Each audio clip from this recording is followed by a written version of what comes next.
So thank you, and I will mute myself again. Thank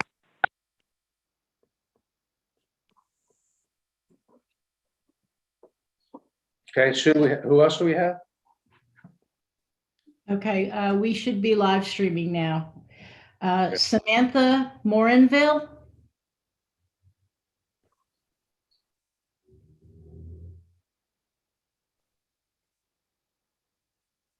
Samantha Morinville.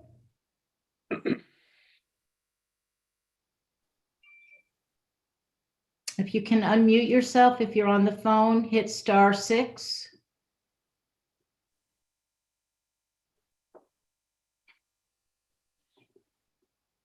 Okay, we'll move on. We'll come back. Stefan Leibowitz.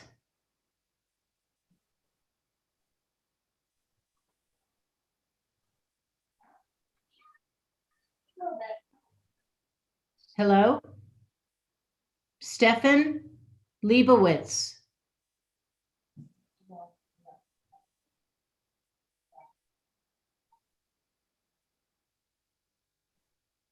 Okay. Tom Polk.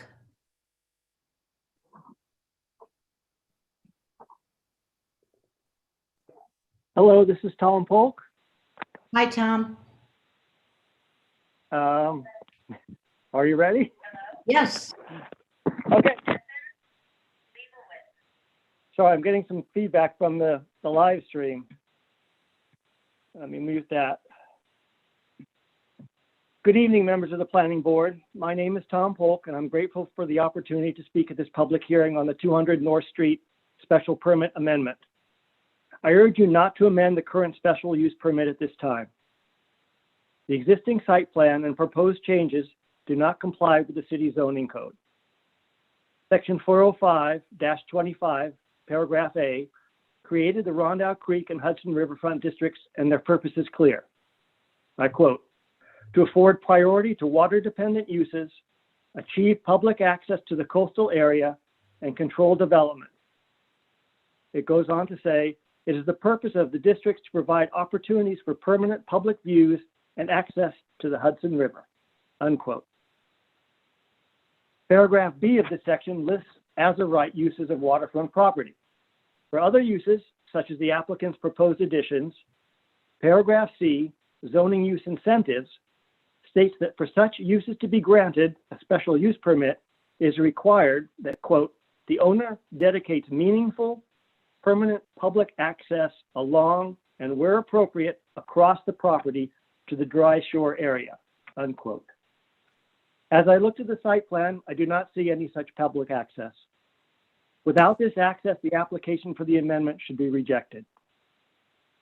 I would draw your attention to the Ulster County Planning Board's recommendation of April 3rd, 2019 regarding this issue.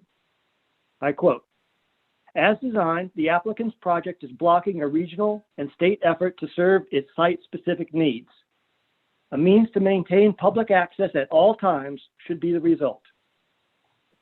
The required modification, according to the County Planning Board, states this. Access to the regional trail system should not be precluded at any time by this project. The city should require the development of a public access plan that clearly shows those areas that are open for public use versus those where access is controlled by the project. At a minimum, the city should retain control of its public road, North Street, with public access permitted beyond the gate with trails and sidewalks along the project frontage available to the public. Finally, as consistent with the requirements along the Strand, the public should be allowed access to the trail from Kingston Point, and a connection from this trail should be made to the trail/sidewalk along North Street, unquote. I would disagree with the County Planning Board regarding the gate on North Street, which I have previously commented on. But the general position that a public access plan is needed has my wholehearted support, and I urge you to bear this in mind. I would also like to address the issue of what constitutes public access. I referred earlier to section 405-25, which states, quote, the owner dedicates meaningful permanent public access along and where appropriate across the property, unquote. Section 405-31, paragraph B, 1A uses slightly different language when explaining the specific public benefit features necessary for special permits. I quote, provision of improved public access accessible to persons other than occupants to waterfront properties along the water's edge, including pedestrian walkways, open space areas, and promenades, which all designed to form a continuous public right-of-way through the entire RF-R and RF-8 districts. Where public access is provided, the following guidelines shall be used. Access should be in the form of a permanent easement or the granting of fee title to the city of Kingston, unquote. The paragraph goes on to detail the dimensions and the paving of such access, and that it must meet a standard approved by the Kingston city engineer. Here again, there is nothing in the application regarding a permanent easement or granting of title to the city. I have not found any documentation regarding the city engineer's approval for a standard of paving. Excuse me. Last, I suggest that you review the zoning interpretation issued by the city zoning officer on March 22nd. His letter states that, quote, it is my interpretation that your client, the project applicant, is providing meaningful public access to the Hudson River by allowing public access through their property to the Empire State Trail and the Hudson River, unquote. The only current access to the Empire State Trail is via North Street, a public road. As such, it is not the property of the owner. The applicant has properties on each side of North Street, but they have done nothing to provide permanent and meaningful public access to the land they actually own.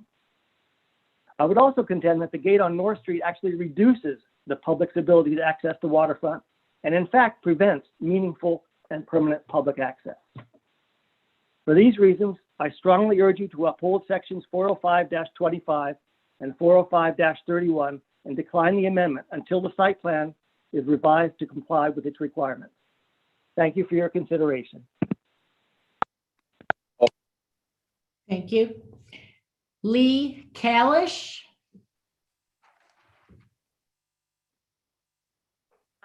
Hi. Good evening. Hi, Lee. Hi there.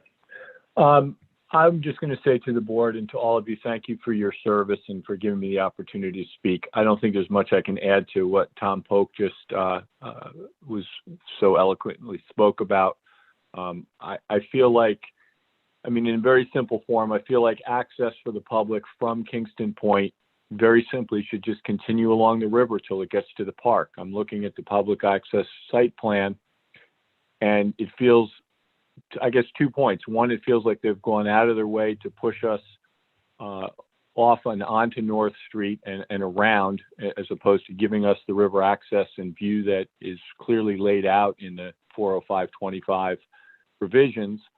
And I think the other point to make is, why are we pushing people onto a street where we're going to have to deal with the residents that live there and the cars that are going in and out? I mean, we have kids on bicycles that are going to get on a trail at Kingston Point, and why are we putting them on a street with out-of-town people coming in and out and deliveries and whatever else is happening on that street? Why wouldn't we leave them on the promenade along the river and have them go into the park? It just seems like a simple thing for you guys to look at and come up with a different solution. So that's all I have to say. Thank you. Thank you, Mr. Kalish. We will go back. Samantha Morinville.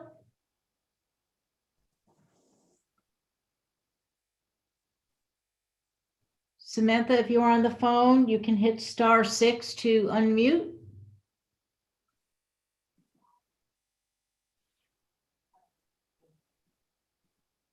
Okay. Stefan Leibowitz.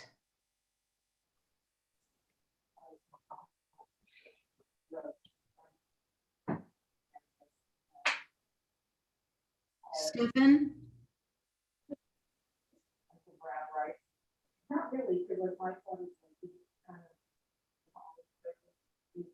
Stefan, is that you?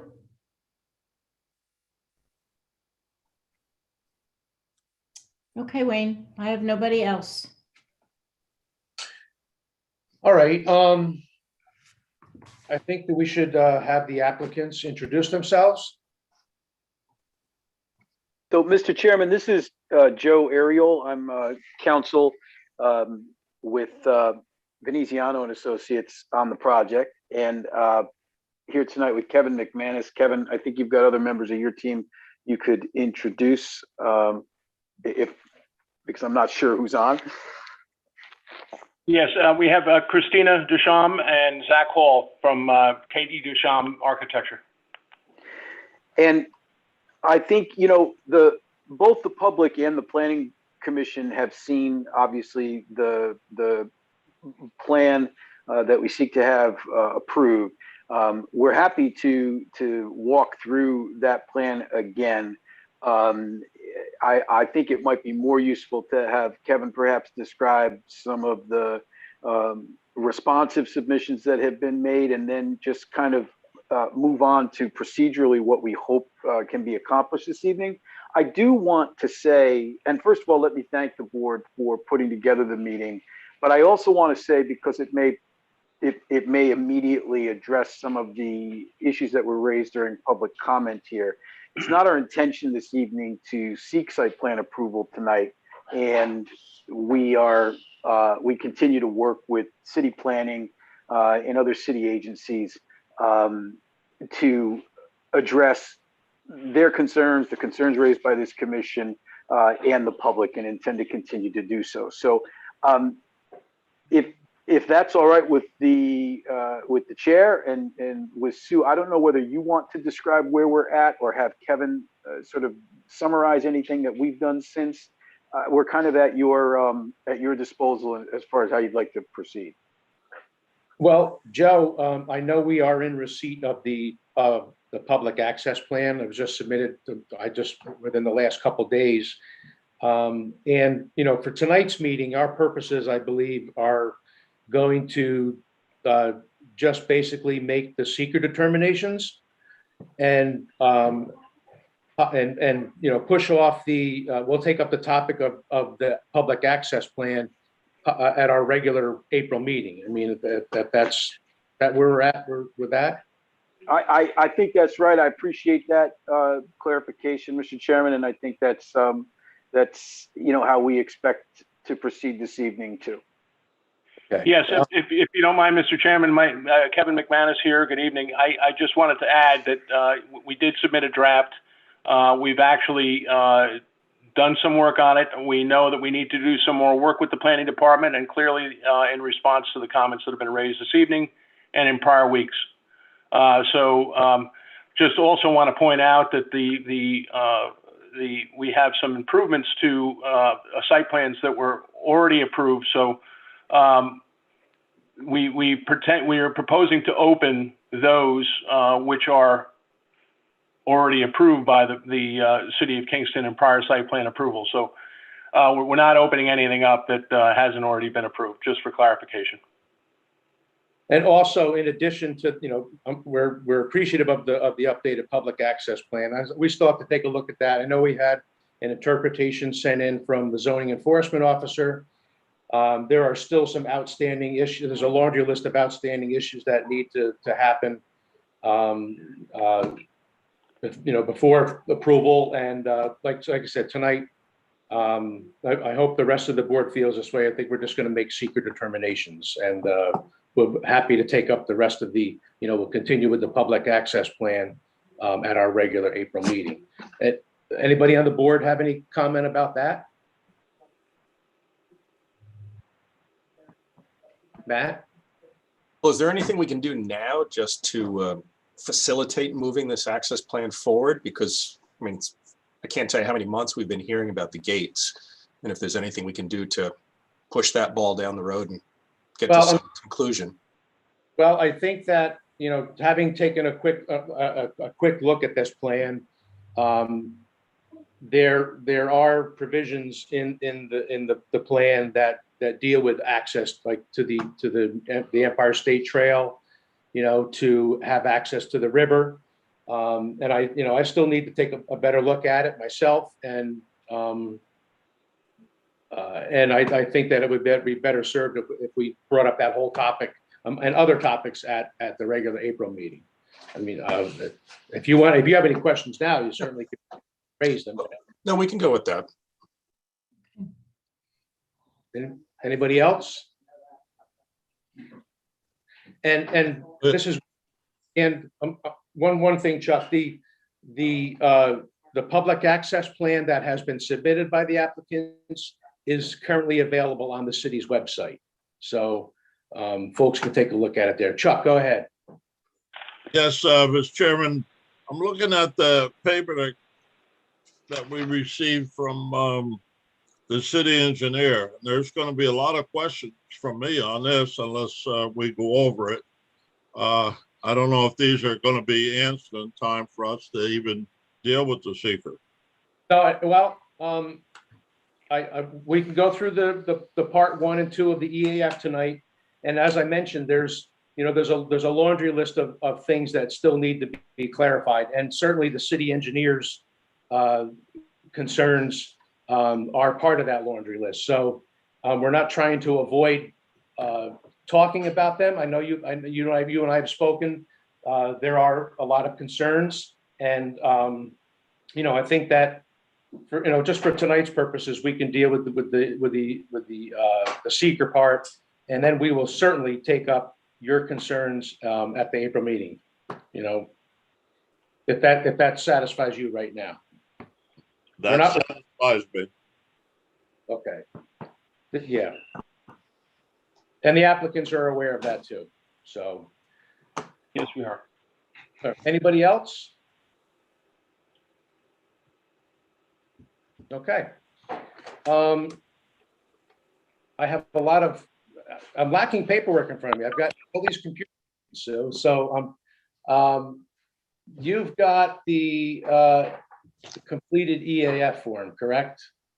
Yeah, everyone should have received my email earlier this afternoon that had the completed part 1 of the full EAF that the applicants had submitted with their application paperwork. It also included the blank forms of the part 2 and part 3, which the agency, you as the lead agency, are responsible to fill out and complete. So the object of tonight's meeting is to go through, hopefully you've had a chance to look at what the applicant has completed. And the object of tonight is to go through part 2, line by line, question by question, and discuss, deliberate, ask questions, and then hopefully create an answer. And in doing so, we can also at the same time simultaneously create the answers for the part 3, which is more of a descriptive form to explain how the impacts can be mitigated or how the project can be modified to address the issues that are identified as potential environmental impacts. Okay. Kyla, do you want to share your screen? Yeah, I was just going to ask that. Is that what? Okay, let me see here.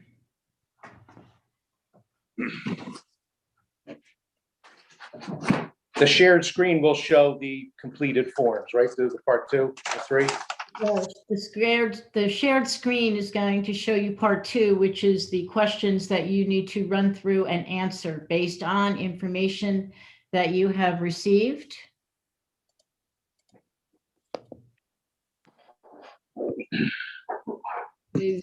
Is that too small like that? Do you want me to zoom in a little bit? That's good for me. Okay, I can even go in a little bit more. Let's see.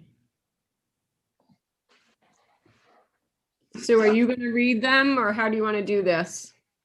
Wayne, would you like me to read the questions? Would love for you to read those questions.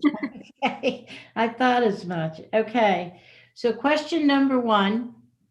First of all, is everybody comfortable? Have you had the opportunity to read part 1, the owner's responses to the basic environmental review questions, giving you background information? I'll take that as a yes.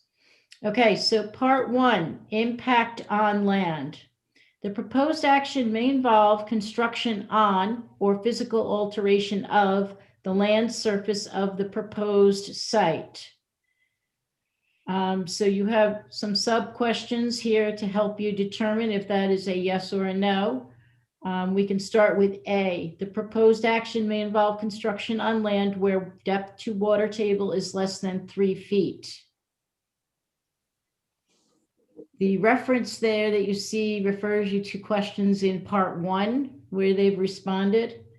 I did look that up, and the water table is where the construction is located on average greater than, I believe, 4 something feet. I don't have it directly in front of me.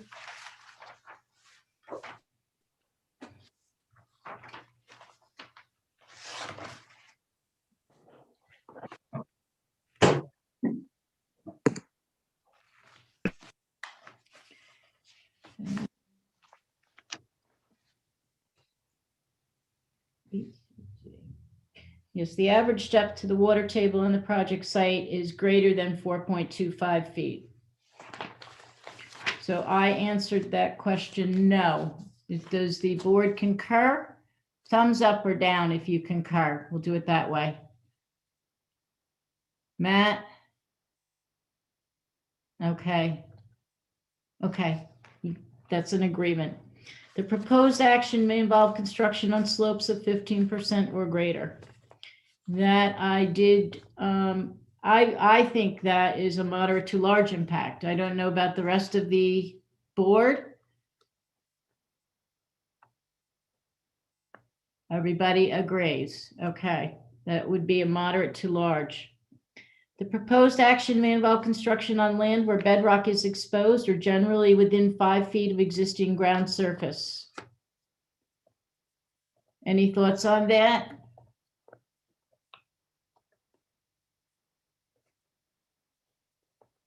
Wayne, Chuck? Are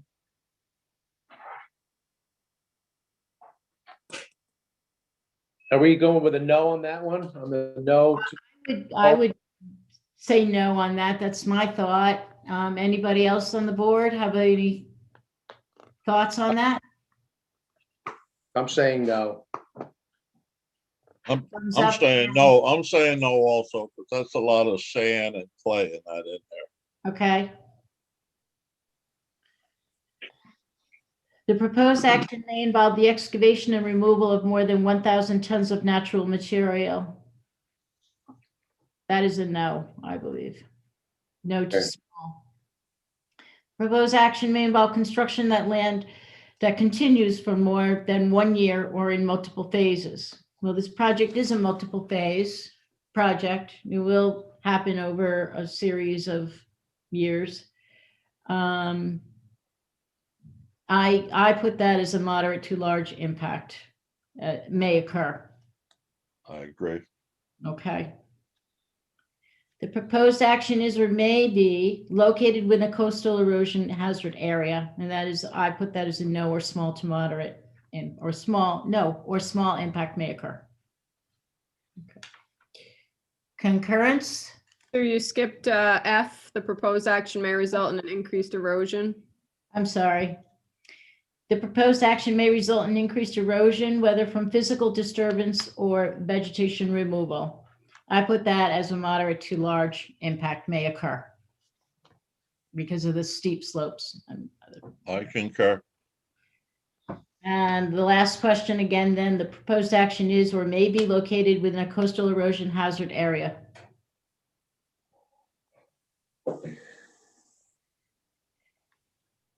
Kevin? Is that Wayne? no? Saying no or small impact? It is, I would say no too.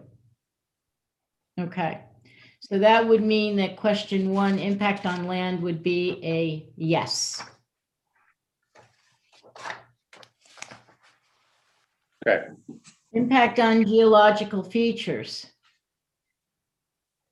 The proposed action may result in the modification or destruction of or inhibit access to any unique or unusual landforms on the site. For example, cliffs, dunes, minerals, fossils, and caves.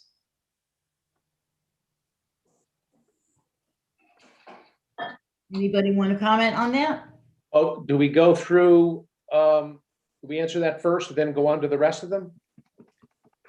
I would say that is a no off the top. Okay. Any comment? I'm good. Good. Okay, no. Impacts on surface water. The proposed action may affect one or more wetlands or other surface water bodies, for example, streams, rivers, ponds, or lakes. Now we do know that obviously there are wetlands on this site, and the property itself fronts on the Hudson River. So my guess is all likelihood it's going to be a yes, but we'll go through the questions. A, the proposed action may create a new water body. Kevin, you want to verbally answer that or just... From what we've been told, it does not appear to be creating a new water body. Anybody else? I'm Everybody good. agree with Kevin? Thumbs up? Okay, no, or small impact. The proposed action may result in an increase or decrease of over 10% or more than a 10-acre increase or decrease in the surface area of any body or water. I'm saying no. No. Anybody want to chime in, or do you concur with Wayne? Okay. I concur. The proposed action may involve construction within or adjoining a freshwater or tidal wetland, or in the beds or banks of any other water body. Matt, you want to take a shot at that one? I think you read the wrong one, Sue. Yeah, you skipped one question, but while we're on it, but what would the wetlands be considered in something like this?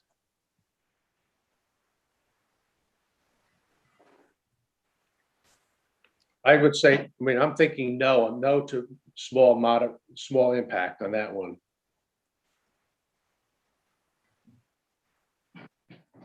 I think on that one, I would disagree. I would go with moderate to large. Yeah. What I mean, it's a may. I mean, moderate to large impact may occur.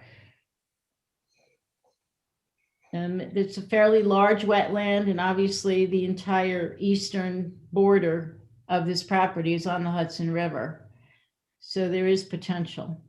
well, well, then that would, if it's on the banks, I'm reading on further here, the banks of any other water body, that would, the banks would then make it a moderate to large then. Right. Yeah. That's the only part of, okay, so it would be a moderate then on that one. Is that agreed? Yes, Kevin. I'm going to go back to C. I apologize. I'll have to put a ruler under these questions. The proposed action may involve dredging of more than 100 cubic yards of material from a wetland or water body. The action doesn't involve any dredging at all, so that is a no. Okay, then on to E. The proposed action may create turbidity in a water body, either from upland erosion, runoff, or by disturbing bottom sediments. Vince, you want to try that one? I'd have to say no. Matt? Sue, Yeah? I would say that's a moderate. Okay, Robert says a moderate. I would tend to agree with Robert on that one. Because I mean, if we're building roads and we have runoff, the question is, where is that runoff going, et cetera? Well, And if we're not painting that with some runoff prevention materials, is that still, we're still creating that? if they're building roads, the main road on North Street to the Empire Trail, are they talking about that area? I don't see any roads beyond that. Well, you have the Along road, you have the new road going off of Lindsay Avenue coming down into the site as well. Right. Yeah, but when the construction takes place, that all has the silt fencing and all of that in place. Yes, but where's the runoff going? I mean, are there retention basins, or is this eventually making its way back down to the lower areas?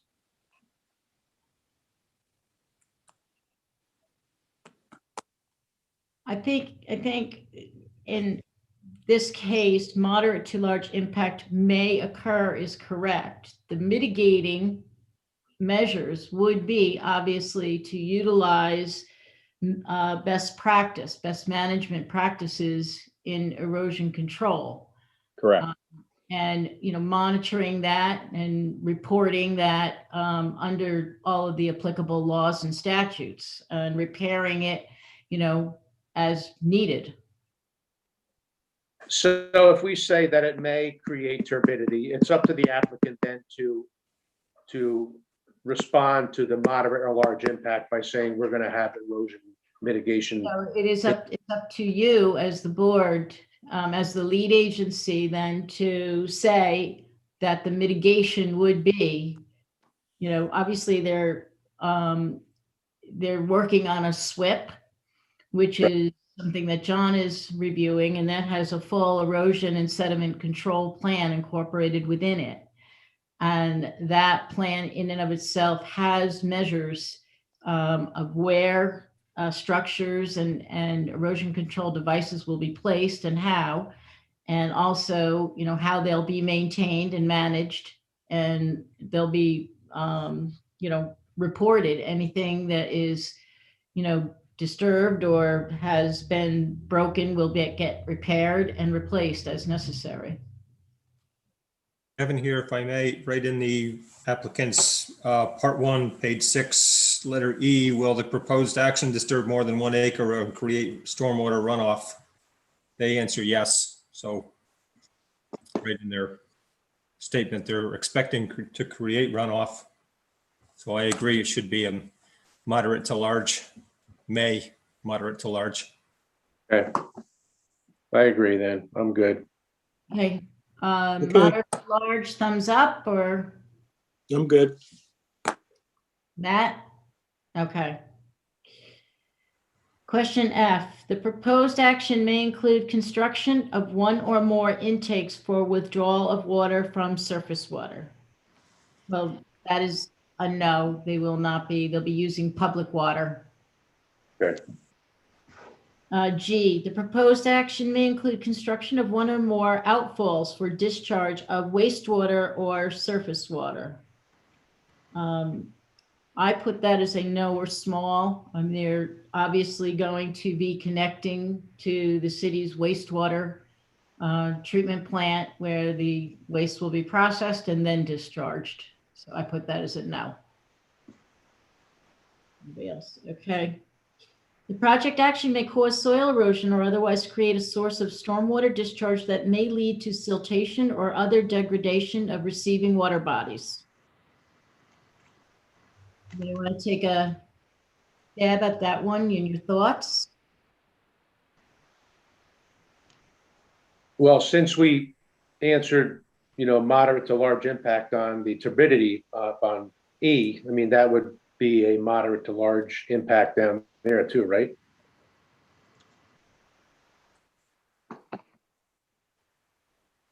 Oh,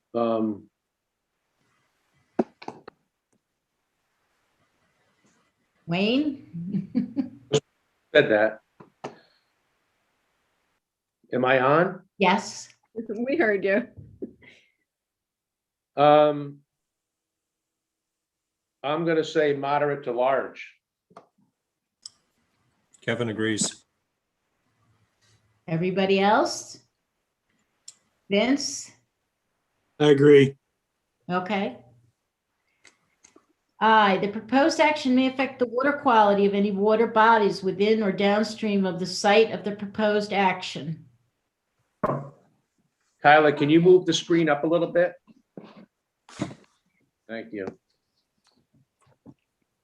I'll read the question again. It's I, the proposed action may affect the water quality of any water bodies within or downstream of the site of the proposed action. How about Matt? You want to take a stab at that one? Well, if it's gonna do turbidity and everything up above, I'd say it would be maybe a moderate. I think a moderate. Kevin, Moderate? Kevin, I agree. I agree. Okay. I agree. J, the proposed action may involve the application of pesticides or herbicides in or around any water body. I believe based on the question, the answers from the applicant, that would be a no in that particular instance. Is there concurrence? I'm there. Okay. Kevin, agree. The proposed action may require the construction of new or expansion of existing wastewater treatment facilities. No. No. That would be a no. I would agree with that. Okay. So number 3 ends up being a yes.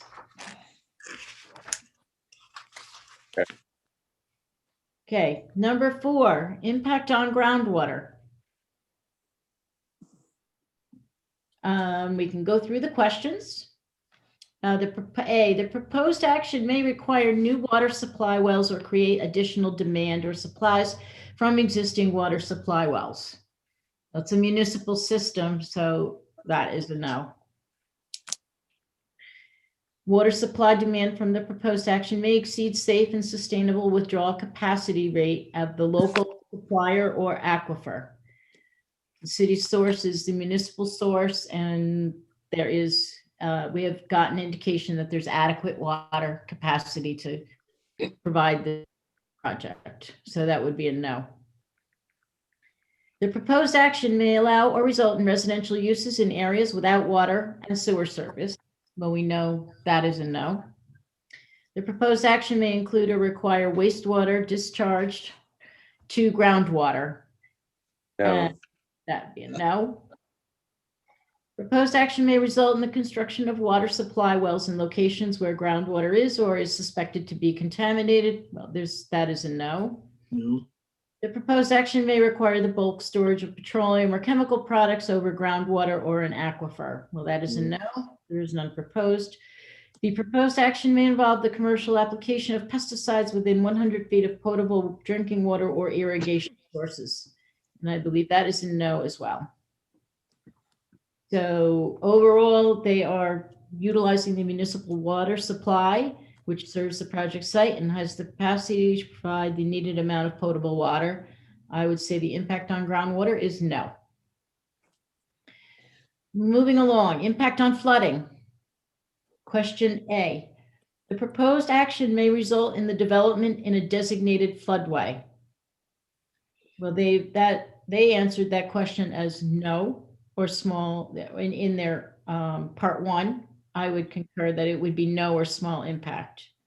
However, the next 2, the proposed action may result in the development within a 100-year floodplain, or the proposed action may result in development within a 500-year floodplain. I would say they are both moderate to large impacts may occur because they are within both. Concur? Yes. Kevin Yes. agrees. Okay. The proposed action may result in or require modification of existing drainage patterns. Wayne, you want to take a stab at that one? Is this for draining patterns from the roadways and parking lots? Is that what we're talking about here? Yeah, or just raw land drainage patterns.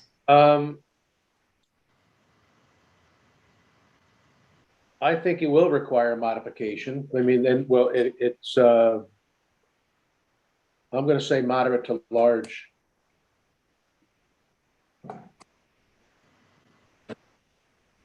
Anybody else? No, I concur. I concur. I agree. Kevin Okay. agrees. Next question. The proposed action may change floodwater flows that contribute to flooding. I would say that's a no. I would agree, no or small impact. Was that I would- Robert? I think. Yes. Okay. Yes. I would agree. They're not doing any elevation changes Right. that would cause water to go in a different direction. Is there a dam located on the site of the proposed action? Is the dam No. repair or upgrade? Well, we know that is a no. So overall, we did have 3 moderate to large, so impact on flooding would be a yes. Impacts on air. The proposed action may include a state-regulated air emission source. We'll go through these questions. I believe overall this will be a no, but A, if the proposed action requires federal or state air emission permits, the action may also emit one or more greenhouse gases at or above the following levels. No. I would say no to all of them. Okay. Next question, the proposed action may generate 10 tons per year or more of any one designated hazardous air pollutant or 25 tons per year or more of any combination of such hazardous air pollutants. That's a no. The proposed action may require a state air registration or may produce an emission rate of total contaminants that may exceed 5 pounds per hour or may include a heat source capable of producing more than 10 million BTUs per hour. No. No. No. The proposed action may reach 50% of any of the thresholds in A through C above. No. No. No. Proposed action may result in the combustion or thermal treatment of more than 1 ton of refuse per hour. No. No. No. So overall, the impact on air is no. Impact on plants and animals. Question A, the proposed action may cause reduction in population or loss of individuals of any threatened or endangered species as listed by New York State or the federal government that use the site or are found on, over, or near the site. Now you have received copies of Chazen's work that they did on wildlife.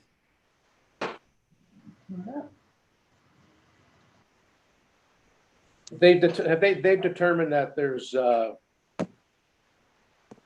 the bats use some of the trees down there during times of the year. Is that the one we're talking about? Yes. So the impact on plants and animals. The Chazen companies completed a response to comments regarding USFW questions on the site. The response letter dated February 19th, 2021, prepared by Dennis D. McDougall, CWB PWS, was reviewed by staff and posted on the city website. Staff concurs with the findings that, and this is a quote directly from that report, given the project sponsor's compliance with USFW's requirements for tree clearing for northern long-eared and Indiana bats, it is Chazen's opinion that this project can proceed without additional coordination per USFW guidance. It is further Chazen's opinion that the project meets the New York State DEC's guidelines for the protection of northern long-eared bats and no further consultation with the New York State DEC is required, end quote. So I would concur at staff level with that response, and I would recommend that it get attached to this document by reference. Okay, so does that indicate that there's a large impact that may occur because, or does that satisfy a no there? Well, it could be a moderate to large impact, and yes, it is mitigated by following the guidelines. So I would say it's a moderate to large. This is Wayne, but like you said, it can be mitigated as per the letter you just read. Chuck, any thoughts on that? No, I agree. Anybody else? Everybody concur? I concur. Okay. B, the proposed action may result in a reduction or degradation of any habitat used by any rare, threatened, or endangered species as listed by New York State or federal government.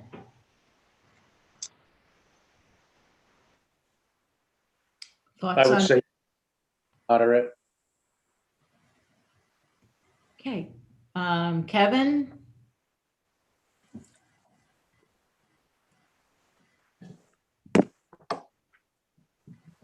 I guess if we're still talking about the bat, Mm-hmm. then yes, moderate. Okay. Matt? Aside from the bat, was there anything else listed in the report? There was Davis Sedge. I don't have the report sitting right in front of me. I just read that one section. There were some others, but Well, then I would go with a moderate. okay. I go with a moderate too, yeah. I Okay. agree. All right. So that is a moderate.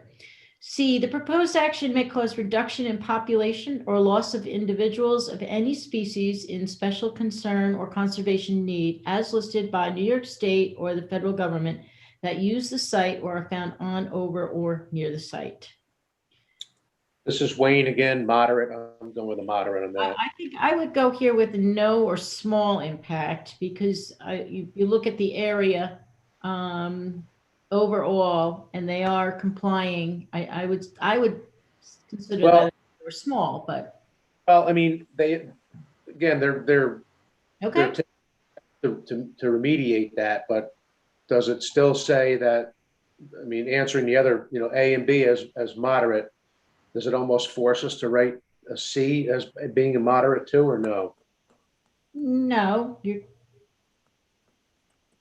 talking about population, versus habitat versus other. I mean, I'm just thinking. I would agree with Sue. I mean, we have a reduction where the road is, but I don't think it rises to the level of a reduction of the overall population.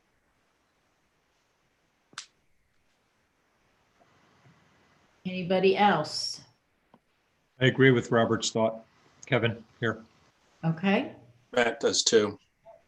I'll go, Wayne, I'll go with that as well. Okay. All right. I also. The proposed action may result in reduction or degradation of any habitat used by any species or of special concern and conservation need as listed by New York State or the federal government.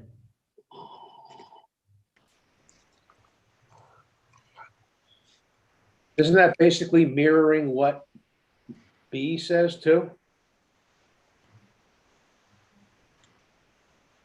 Used by any. Well, one is rare and the other is any species of special concern or conservation need. How did Chazen define the difference between those two? Did they address that? Well, one is if the species is on the rare, threatened, or endangered list, it's already been identified. Okay. In this one is if it's of special concern or conservation, it hasn't quite risen to the level of being listed. Right. So do we know of anything at this point? I do not. All right. So I would say no in that case. I agree. No. I Agreed. Yeah, Wayne is in agreement too. Okay. The proposed action may diminish the capacity of a registered national natural landmark to support the biological community it was established to protect. Sounds like a no. Because Kevin. Yeah, Wayne. no. No. Okay. No. All right. No. No. The proposed action may result in the removal of or groundwater disturbance in any portion of a designated significant natural community.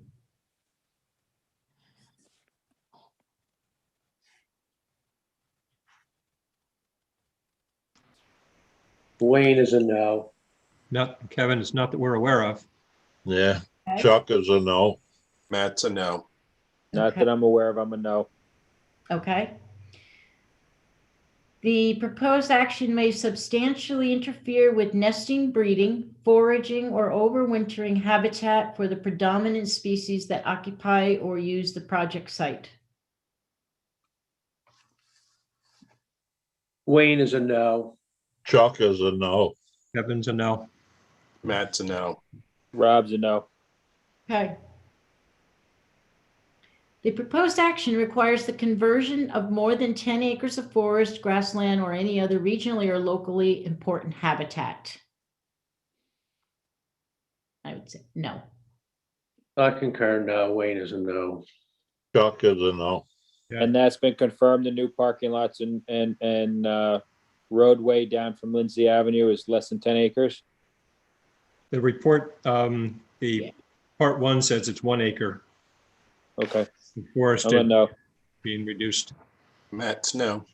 Kevin's a no. Bob's Chuck's a a no. no. Okay.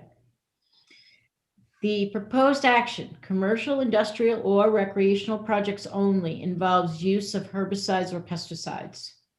Wayne is a no. Chuck is a no. Matt's no. Okay, so because we did have some yeses, we're answering the overall impact on plants and animals as yes. Okay. Impact on agricultural resources. I don't think we need to read the questions. I believe we can answer that off the top of the bat as no.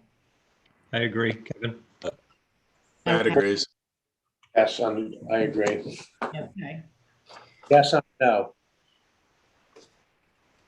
Number 9, impact on aesthetic resources.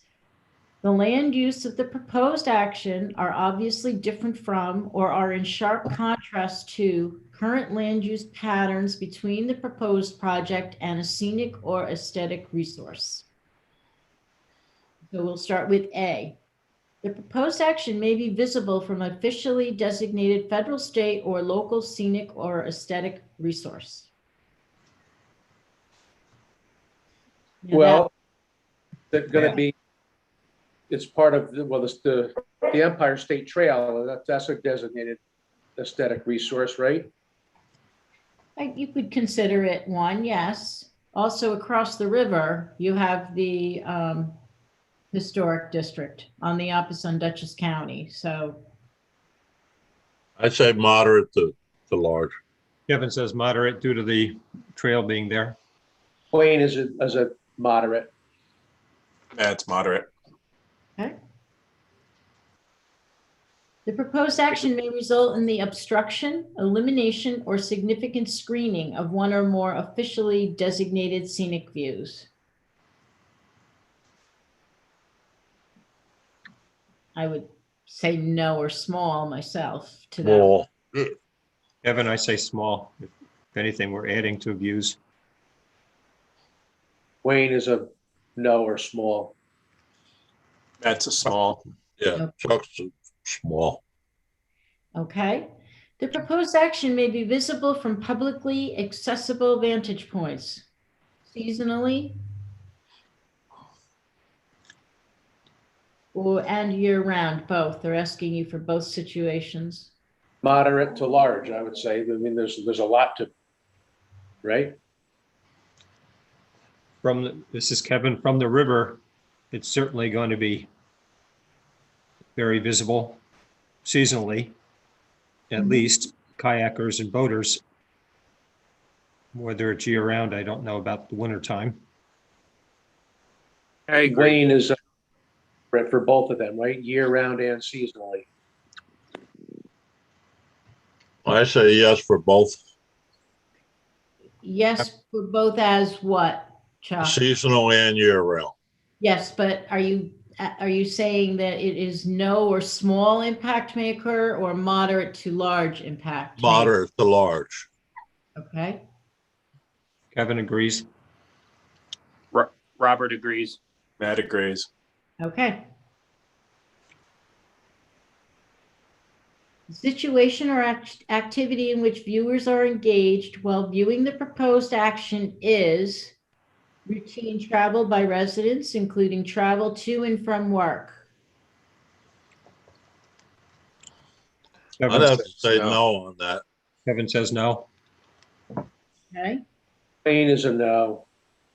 And the second one is recreational or tourism-based activities. Well, that would be a yes. I would say For moderate. Yeah. Kevin's moderate. Kevin agrees, moderate. Okay, moderate. The proposed action may cause a diminishment of the public enjoyment and appreciation of the designated aesthetic resource.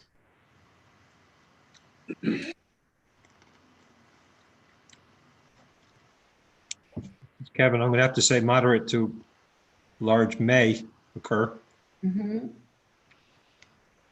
I agree with Kevin, moderate. Okay, Vince? Yes, I agree. That's Wayne moderate. is a moderate. Okay, moderate. There are similar projects visible within the following distance of the proposed project. 0 to half a mile, 1.5 to 3 miles, 3 to 5 miles, or 5+ miles. Wayne says no or small impact. I would agree with that. Kevin agrees. Are there any other impacts that anyone would like to add in terms of aesthetic resources?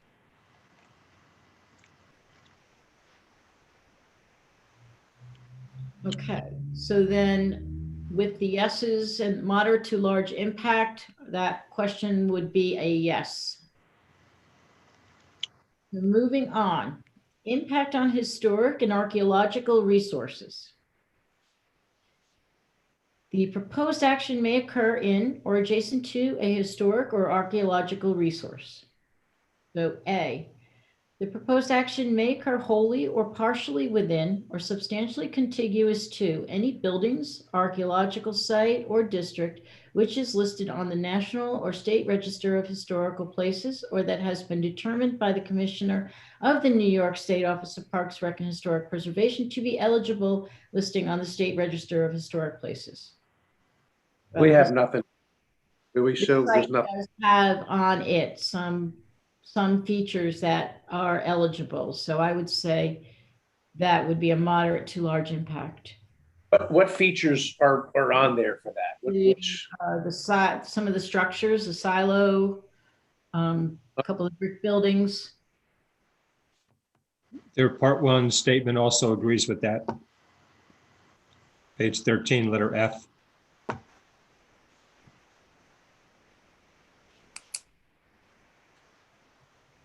Agrees that it would be moderate. The Quartz Mansion is part of that view from there too? So Quartz, absolutely. You have to drive by the Quartz Mansion to get to the Lindsley parking lot. Moderate to large impact, then I'm good with that. B, the proposed action may occur wholly or partially within or substantially contiguous to any area designated as sensitive for archaeological sites on the New York State Historic Preservation Office SHPO Archaeological Site Inventory. Their statement says yes, Mrs. Kevin. I would concur. Moderate. Wayne is a moderate, yeah. Chuck is a moderate. Matt? Moderate. Okay. Robert? Rob's a moderate. Okay. The proposed action may occur wholly or partially within or substantially contiguous to an archaeological site not included on the New York State Historic Preservation Inventory. That I will advise on that one that there has been there was an archaeological prospect at the top of Lindsley Avenue where the parking lot is to be established. And it is recognized by SHPO. So there is some mitigation that will be proposed so that that area will go undisturbed. So that would, this is Wayne, so that would fall under moderate to large then, right? Yes. Yep. Well, but the question says not included in the SHPO inventory. Which? Well, it hasn't, yeah, well, it is, but that's good. I still would list it as a moderate to large.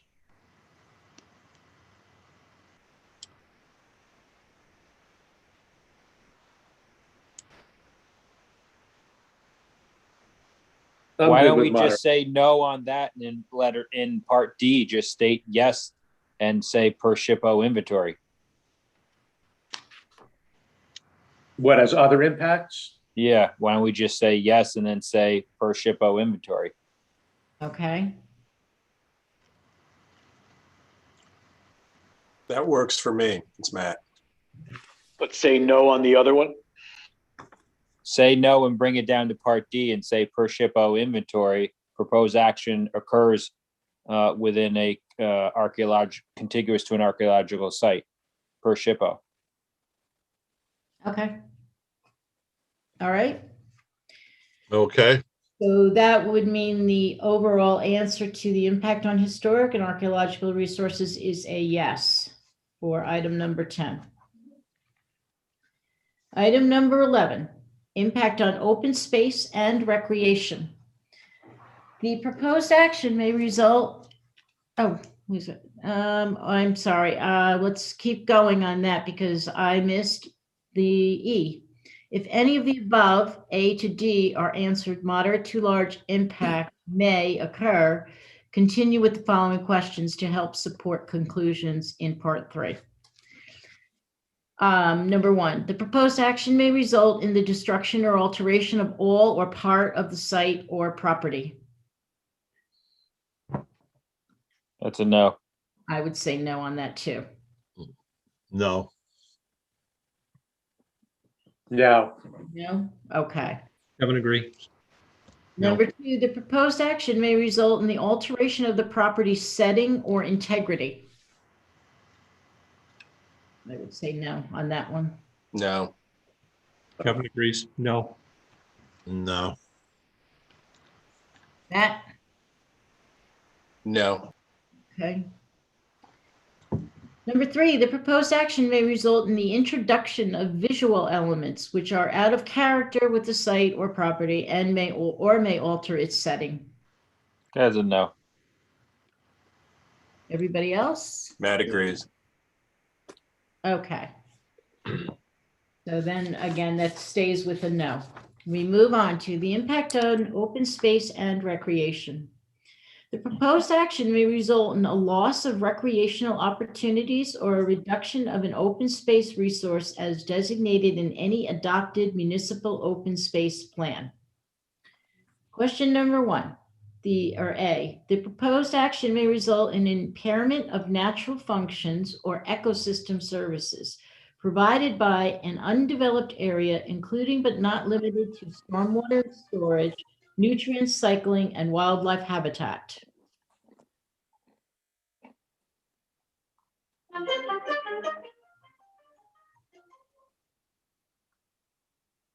Anyone?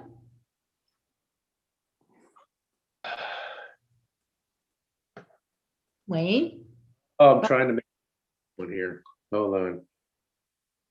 Sue, this is Joe Ariel. I wonder if I might just be heard on this. The open space question in 11 talks about, the general question before you even get to these subsections, talks about as designated in any adopted municipal open space plan.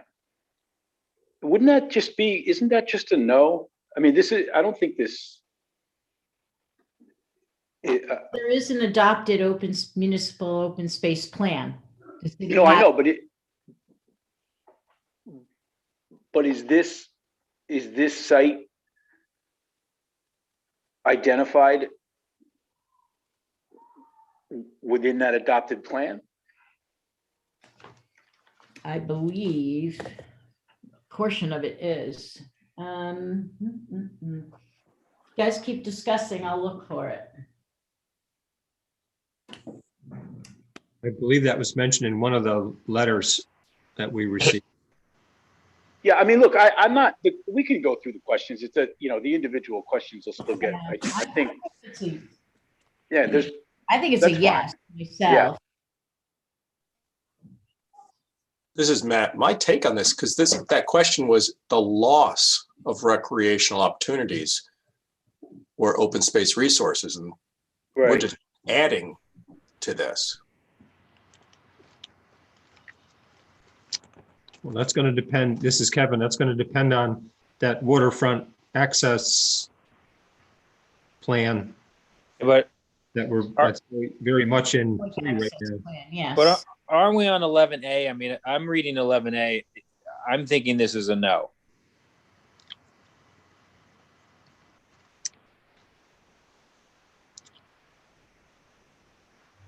Stormwater storage, nutrient recycling, wildlife habitat.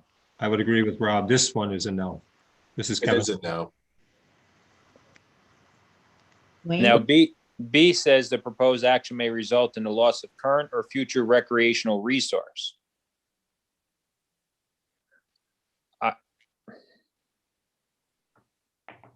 This is Kevin. I'd have to go with moderate there.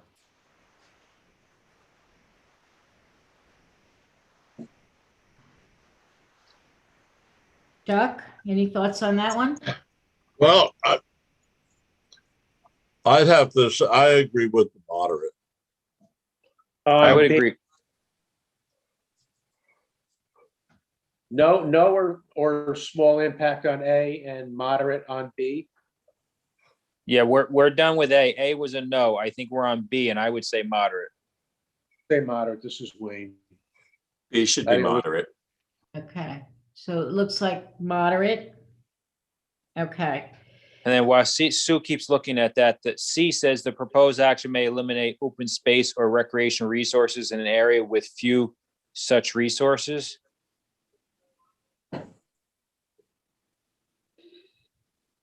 I would think that might be a no.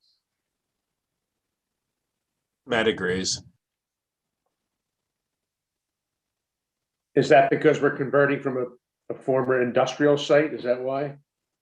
Yeah, and looking at the other public resources around it, and we're only looking at the small area where the road leading off of Lindsay Avenue, and we're also looking at the small area where we have the new cabins and existing building and bathrooms. I mean, we're not looking at when I read this question, I'm not looking at the entire site. I'm looking at what's actually being constructed right now. This is Kevin. I agree with Rob. Right, I'm good with that. The C would be, this is Wayne, no or small impact on that. Do you agree with that, Sue? I'm looking for something online right now. We were on 11C, and we were thinking that was a no. And she's already checked that, so yeah. Okay. Okay. So then we're at D, No, the proposed action may result in the loss of an area now used informally by the community as an open space resource. Again, I would say that as a no, because we know the property's been secured over the past few years. Thankfully, this is Kevin. I agree with no. No. No, Wayne is no. Matt's no.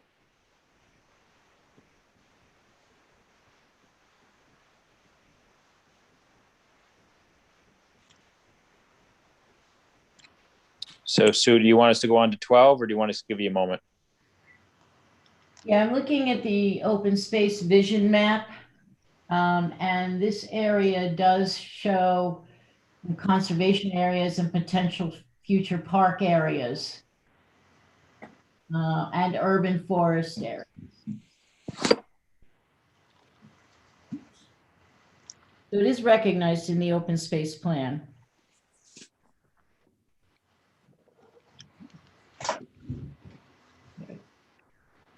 Does anyone want to add to section E any other impacts?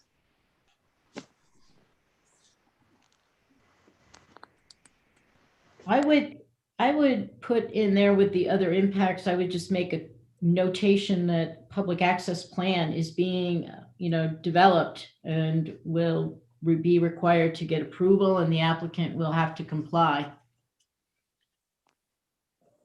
I agree with that. I agree with that. Kevin, Matt agrees.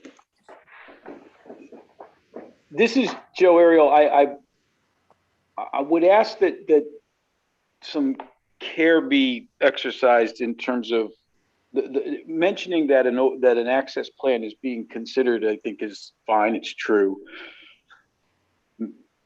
The setting it up as a sort of at this point in this part of the process with the secret review as a prerequisite, I think, is I think we're still engaged in sort of with the law department on that subject, and with your department, Sue, and the planning commission. I would just, I don't know. I'll just put that comment on the record. I think saying that the access plan is being developed and reviewed, I would ask that be considered sufficient.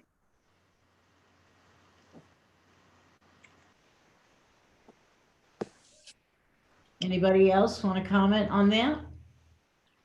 Thoughts? Robert? Wayne? This is Wayne. The fact that they are developing a public access plan or probably does answer some of the moderate to large impacts that were, A through D. So maybe we should not include that on E. I mean, I agree with Joe then that other impacts, I think an open space plan is not an impact. It's an answer to the rest of the A through D.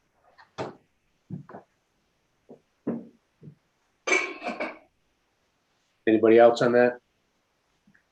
I don't know. Well, I think Wayne, I think it needs to be noted. I mean, the question in 11 is the proposed action may result in the loss of recreational opportunities or reduction of open space resources without a complete public access plan. This question is hard to answer. So it is pending because the applicant is working with the city on this. But isn't it? I thought in an answer to an earlier question, actually, this is I think this commission in the discussion this evening has already said that in fact what's happening is access is being improved, like one way or another. This site's being opened up.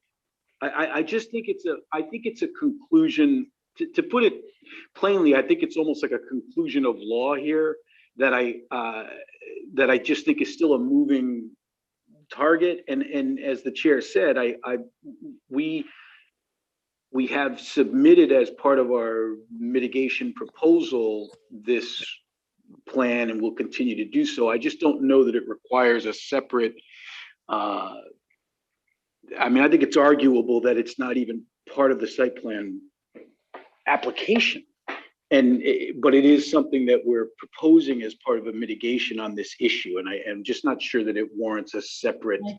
I think that's exactly the reason. My opinion is why it should be recognized, because it is. I'm not saying it shouldn't be recognized. What I'm as other impact. I mean, that's myself. This is Wayne. I think that the open space plan that has been submitted is, like I said, is the result of answering some of these other sections here as moderate to large impact. I don't think I don't think it should be identified as other impact. I don't know, Wayne. I disagree, because I think by having it as a moderate, then the applicant's going to come back and mitigate that factor through their open space plan, which is still technically still being developed, is what I'm hearing tonight. Well, what I'll say is what's written there right now in E, what you all see, what we all see on the screen right now, public access plan is being developed and reviewed.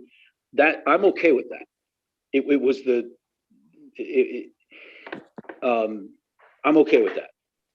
It was the second half of what was initially written. I can't remember exactly what it is, but what's written there right now is okay with us. What I had written originally was needs approval, and then you had mentioned Well, isn't that what we're discussing next planning board meeting? So I guess it depends on how. Yeah, it depends on, I guess, how you want the wording.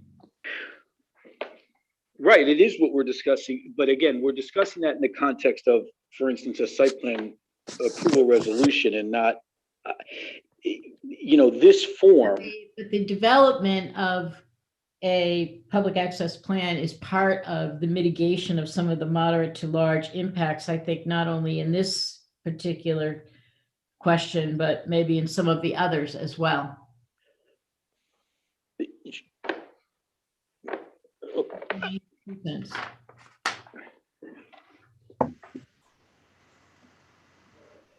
All right, I'm comfortable with E. I'm a yes.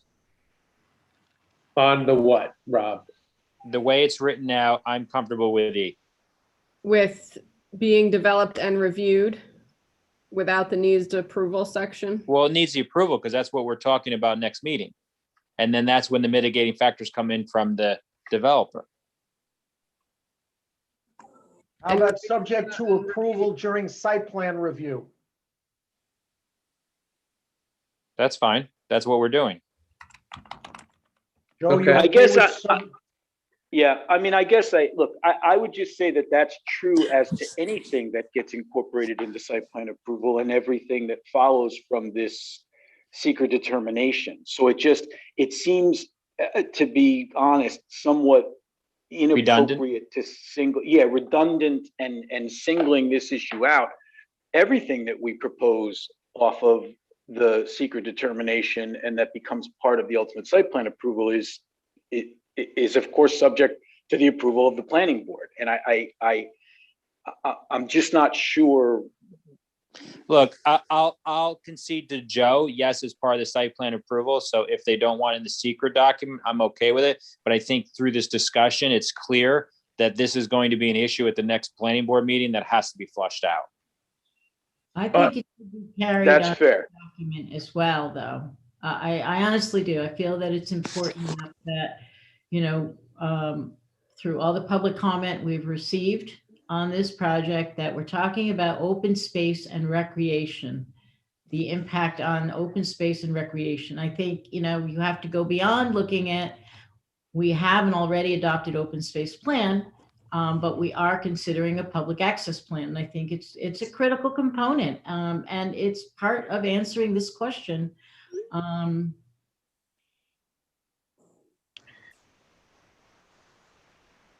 Well, I'm okay. Sure. I mean, that's it. Okay. So either way it appears there is, okay, we can move on from that. So being E in that respect, we got to check off a box on the other side there then. Well, is everyone comfortable with the current wording here? Public access. But Kevin McManus, how is it that we're developing proposing to develop one side and adaptively reuse several structures on one side of North Street? We actually moved cabins from the west side of North Street to the east side of North Street. And how is it that this action is reducing a recreational resource when there's about, 60 acres of land or 55 acres of land on the west side of North Street that's open? How is the action that we're actually doing reducing that? I'm not following this at all. I understand the desire to have the access agreement, a public access plan. I get that, but this action, which is to add 2 small bathrooms and move cabins from the west side of the road to the east side, is not decreasing any open space, folks. So I don't even know how it's decreasing the potential for open space.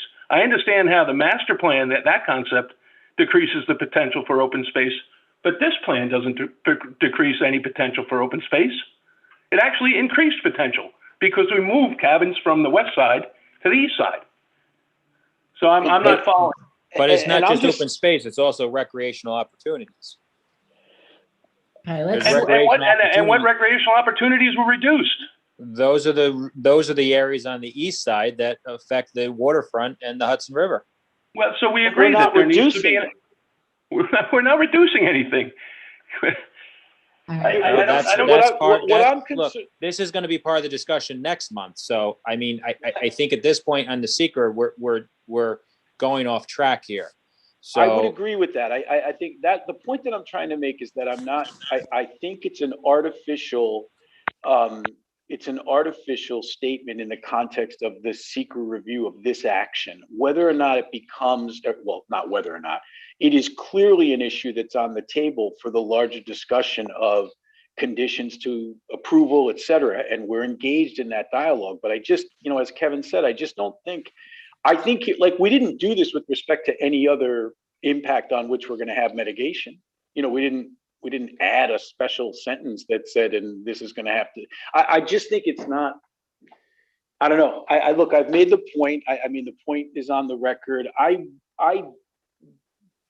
would argue that it's superfluous, and I also think it's a legally significant conclusion that is just not, I'm just not sure that it's entirely appropriate in this secret context. And I don't think it helps. Look, you're not going to approve this site plan and special permit if you're not happy. So nothing about that changes if you don't put anything in E. I think we're way off track. I think we're trying to evaluate impacts on the environment, and we're going through this, and the impact is on open space and recreation. It clearly, there's a clear connection between a public access plan and open space and recreation. And I think that. But in what respect, Sue, has anybody identified a diminished access? While we are not, while the language of the text only references an open space plan, I don't think that closes the door on any other potential plans that a community may be considering. And in this particular case, we do have a plan that we're looking at, and I think that there's no problem with recognizing that fact in this portion of the statement at all. I understand that, and I'm not really arguing against the more expansive view of open space and recreation here. What I'm saying is, to echo what Kevin said as well, in what respect has anybody identified anything about this proposed action which would reduce, which would impair access? What you guys are talking about is adding and improving access. And that's clearly on the table. It's part of the discussion in this approval process. But I just, as an impact analysis in this. It does say may result in the loss of recreational opportunity or reduction. So I think, the potential is there for recreational opportunities. No, but that's a different thing. Really the public access. So the public you said access may reduce. You said may reduce, which is what the form is talking about. And then you followed that by saying, I think there's an opportunity to increase. Those are two different things. Yeah, right. So by not providing it, okay, by simply, if it's not provided, yes, we have reduced an opportunity. We have lost an opportunity. So what I'm saying is that the public access plan provides for that. It's the mitigation. It is the answer to the loss, the potential loss. And also in question B, we're not going to lose, we're going to gain. It does talk about the potential for future recreational resource. So that's not necessarily resource that's current, but has the potential in the future under section B. And I think which you've already identified. Right. Okay. It's enough. I made the record. I think it's okay. I think it's dangerous territory, but go ahead. That's fine.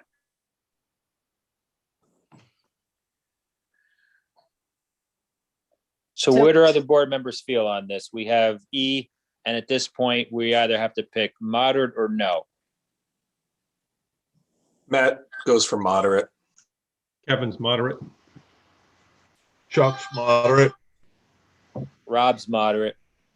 Yeah, moderate on that too. I question why we're doing that verbiage as another impact, but I'll go with a moderate on that. Okay. And that's agreement on the wording that's currently there. Yeah. Okay.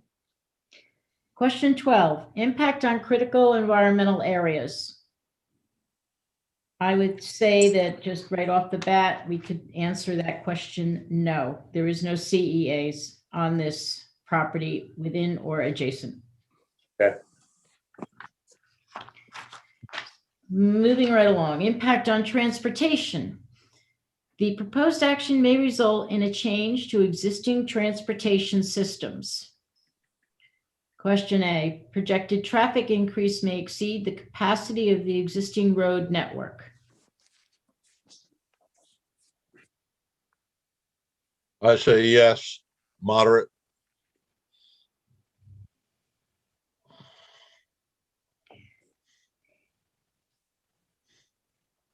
It may exceed, right? We're not, it's Yes, but there, it may. Kevin, I agree with Chuck. Wayne I agree. Wayne, moderate. Matt agrees. Okay. B, the proposed action may result in the construction of paved parking area for 500 or more vehicles.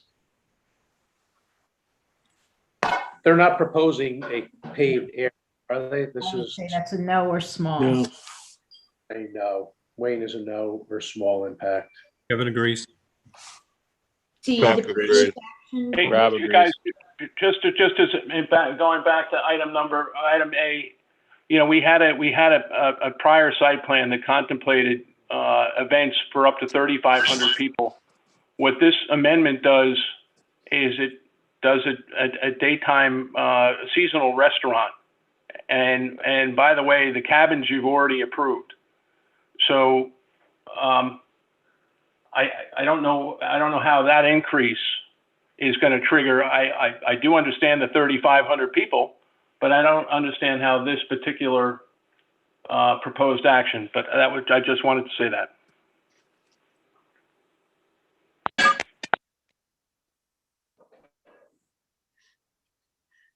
any comment on that?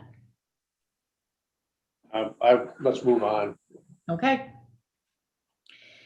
So then C, the proposed action will degrade existing transit access. That's a no. Yeah. Wayne, no. Rob's a no. Kevin's a no. That's a no. Okay. The proposed action will degrade existing pedestrian or bicycle accommodation. Wayne is a no. Rob's a no. That's a no. Kevin's no. Chuck's a no. Okay. E, the proposed action may alter the present pattern of movement of people or goods. Wayne is a no. Rob's a no. That's a no. Kevin's a no. Okay. Any other impacts? I would add on this, just as a reference again, Chazen did a traffic analysis on Lindsley Avenue at the request of this board.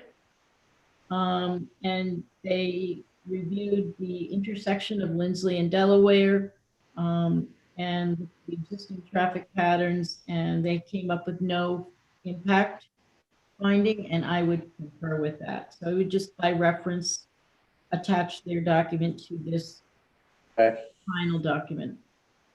I would agree. Kevin agrees. Okay. Matt agrees. Okay. So then the transportation impact becomes a yes, just because of the first question. Impact on energy. The proposed action may cause an increase in the form of any, or in the use of any form of energy. So A, the proposed action will require new or an upgrade to existing substation. No. Anybody? Wayne. Kevin agrees. Okay. The proposed action will require the creation or extension of an energy transmission or supply system to serve more than 50 single or two-family residents or serve a commercial or industrial use? No? No. Kevin agrees. Okay. Everybody good? Yes. I'm good. The proposed action may utilize more than 2,500 megawatt per hours per year of electricity. Wayne's a no. Chuck's a no. Matt's a No. no. Rob. Kevin's no. The proposed action may involve heating or cooling of more than 100,000 square feet of building area when completed. That is a no. Agreed. I would say then the overall impact on energy is no. Number Agreed. 15, the impact on noise, odor, and light. The proposed action may result in an increase in noise, odors, or outdoor lighting. Question A, the proposed action may produce sound above noise levels established by local regulation. That's a no. Wayne's a no. Okay, Chuck's a no. Kevin agrees, no. okay. Matt's a no. The proposed action may result in blasting within 1,500 feet of any residence, hospital, school, licensed daycare center, or nursing home. Well, they're not blasting, so that's a no. Wayne's a no. Rob's a no. Chuck's a no. Kevin's a no. Okay, the proposed action may result in routine odors for more than 1 hour per day. Wayne's a no. Chuck's a no. Just a question on that. There was some discussion early about wood burning fireplaces, stoves, or fire pits. Is any of that fit there? There are 3 open fire pits on the project site being proposed. I personally don't have a problem Wood burning. but I think that's a small impact, don't you? It says no or small impact. I can go with that. Thank you. Okay. The proposed action may result in light shining onto adjoining properties. Oh, I say a no. Rob's a no. Kevin's a no. Matt's a no. Okay. The proposed action may result in lighting, creating sky glow brighter than existing area conditions. Wayne's a no. Kevin's Chuck's a no. Kevin's a small impact. Okay. Any other concerns or impacts that the board might think of? No. Okay, that being said, the impact on noise, odor, and light is no.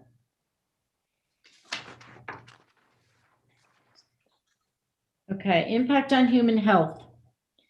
The proposed action may have an impact on human health from exposure to new or existing sources of contaminants. A, the proposed action is located within 1,500 feet of a school, hospital, licensed daycare center, group home, nursing home, or retirement community. No. No. The site of the proposed action is currently undergoing remediation. No. Everybody else? I heard one no. No. Okay. There is a completed emergency spill remediation or a completed environmental site remediation on or adjacent to the site of the proposed action. No. No. No. No. Site of the action is subject to an institutional control limiting the use of the property, easement or deed restriction. No. Not that I have. No. Say small to moderate. There is Central Hudson easements running through. So E, the proposed action may affect institutional control measures that were put in place to ensure that the site remains protective of the environment and human health. No. No. That we're No. aware of. Kevin, no. Okay. No. F, the proposed action has adequate control measures in place to ensure that future generation treatment and or disposal of hazardous waste will be protective of the environment and human health.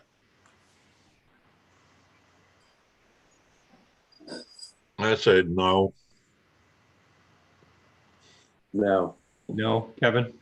That's No. no. Okay, no. G, the proposed action involves construction or modification of a solid waste management facility. No. No. No. No. Yeah. The proposed action may result in the unearthing of solid or hazardous waste. No. Everybody a no on that one? No. As we're aware of. Yeah. No. The proposed action may result in an increase in the rate of disposal or processing of solid waste. No. No. Okay. No. No.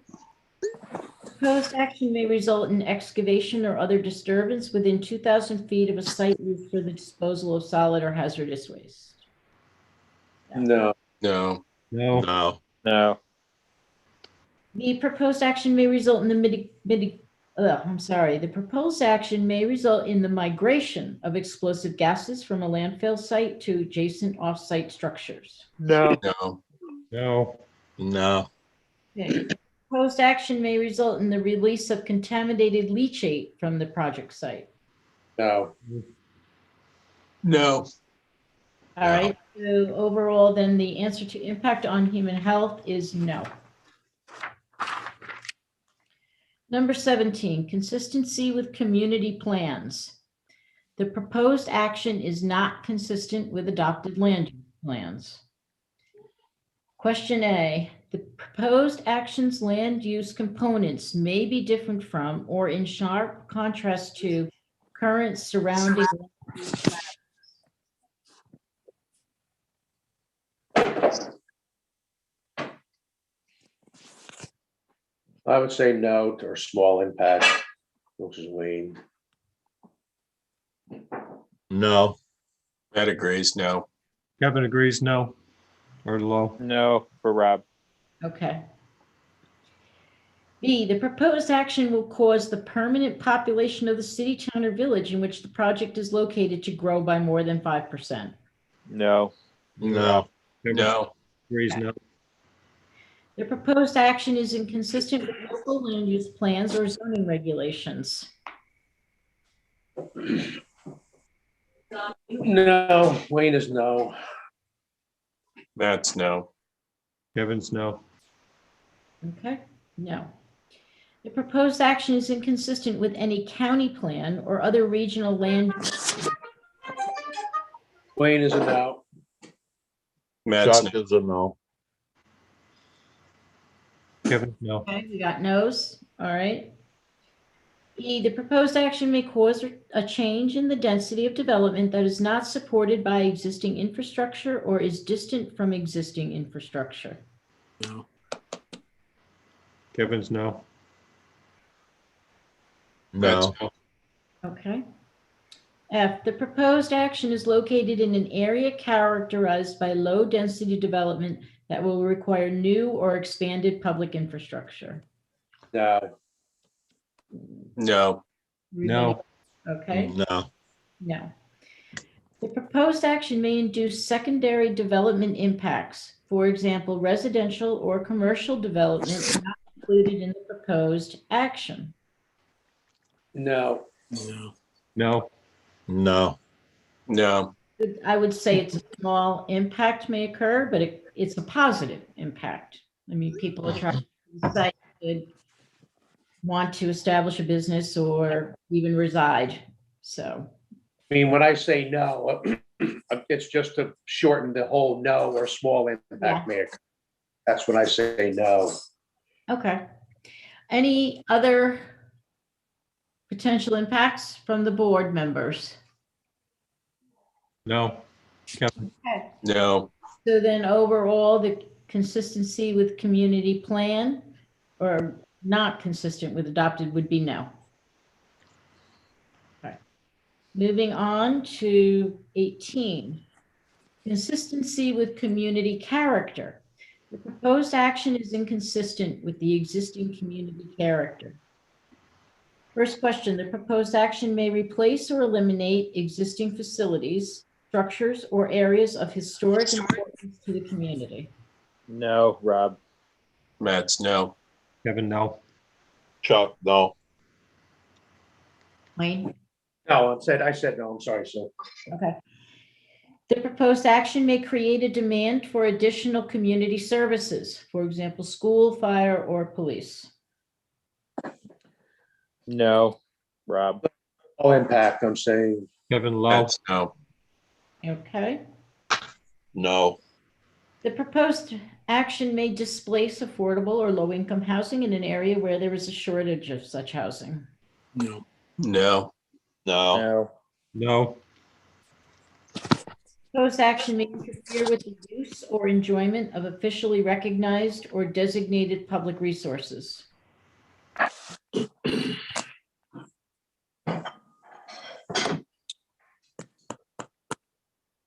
I would go no on this. That's Matt. Okay. Yeah, Anybody no. else? No. All right. I don't think we're, So, that'll take us back to where we were discussing the access and all that for the trailer. I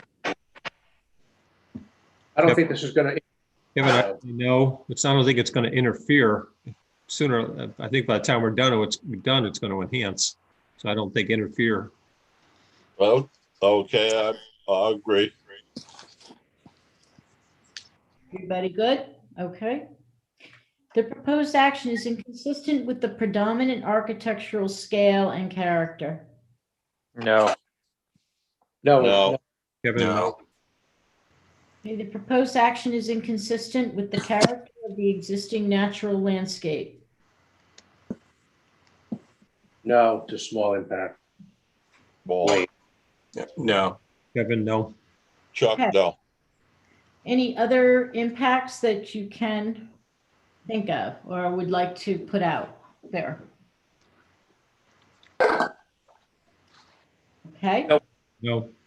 Hearing none, then that would make the consistency with community character a no on the overall. Okay. Moving on to part 3. Kyla, do you want to put the part 3 page up?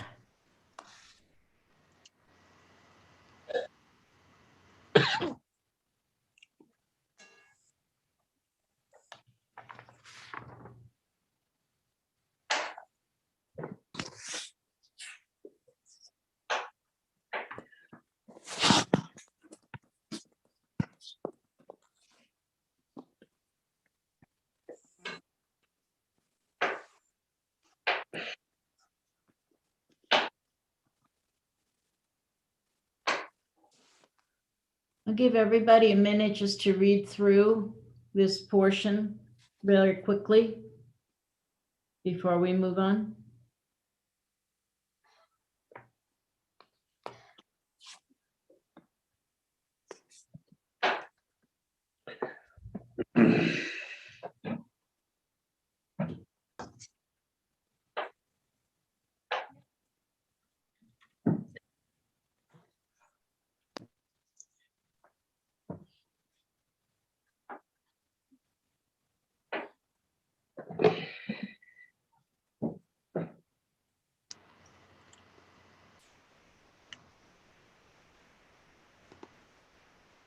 I'll kind of take notes and type.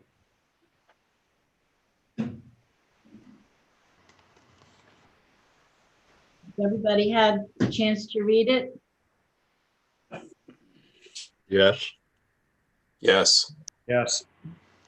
Yes. Okay, so we go back to part 2 from the beginning, and every question in that part 2 where your impact was identified as potentially moderate to large, or where there is a need to explain why a particular element of the proposed action will not or may result in a significant adverse environmental impact, we need to respond to. Okay, so start. I'm thinking, should I pull up part 2 and show that instead of showing this? Yeah, that would probably be helpful, yes. And then we will kind of write it in as we go. Right, I'll type in and take notes. Wendy? They have DoorDash. Want to do DoorDash? Yeah, I think we should. Okay. It's like 8 o'clock.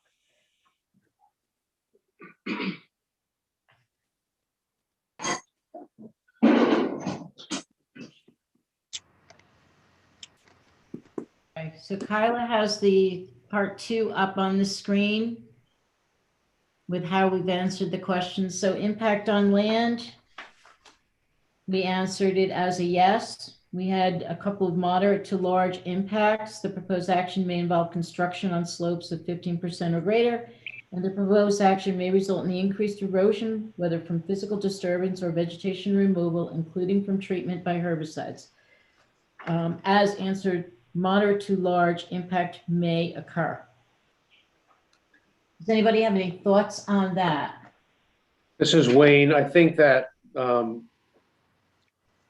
the only thing that jumps out at me here is with the section F. I mean, these and the rest of the sections too, where we answered moderate. These things can be taken care of with construction mitigation techniques. I think that it's not going to have a significant impact on the environment.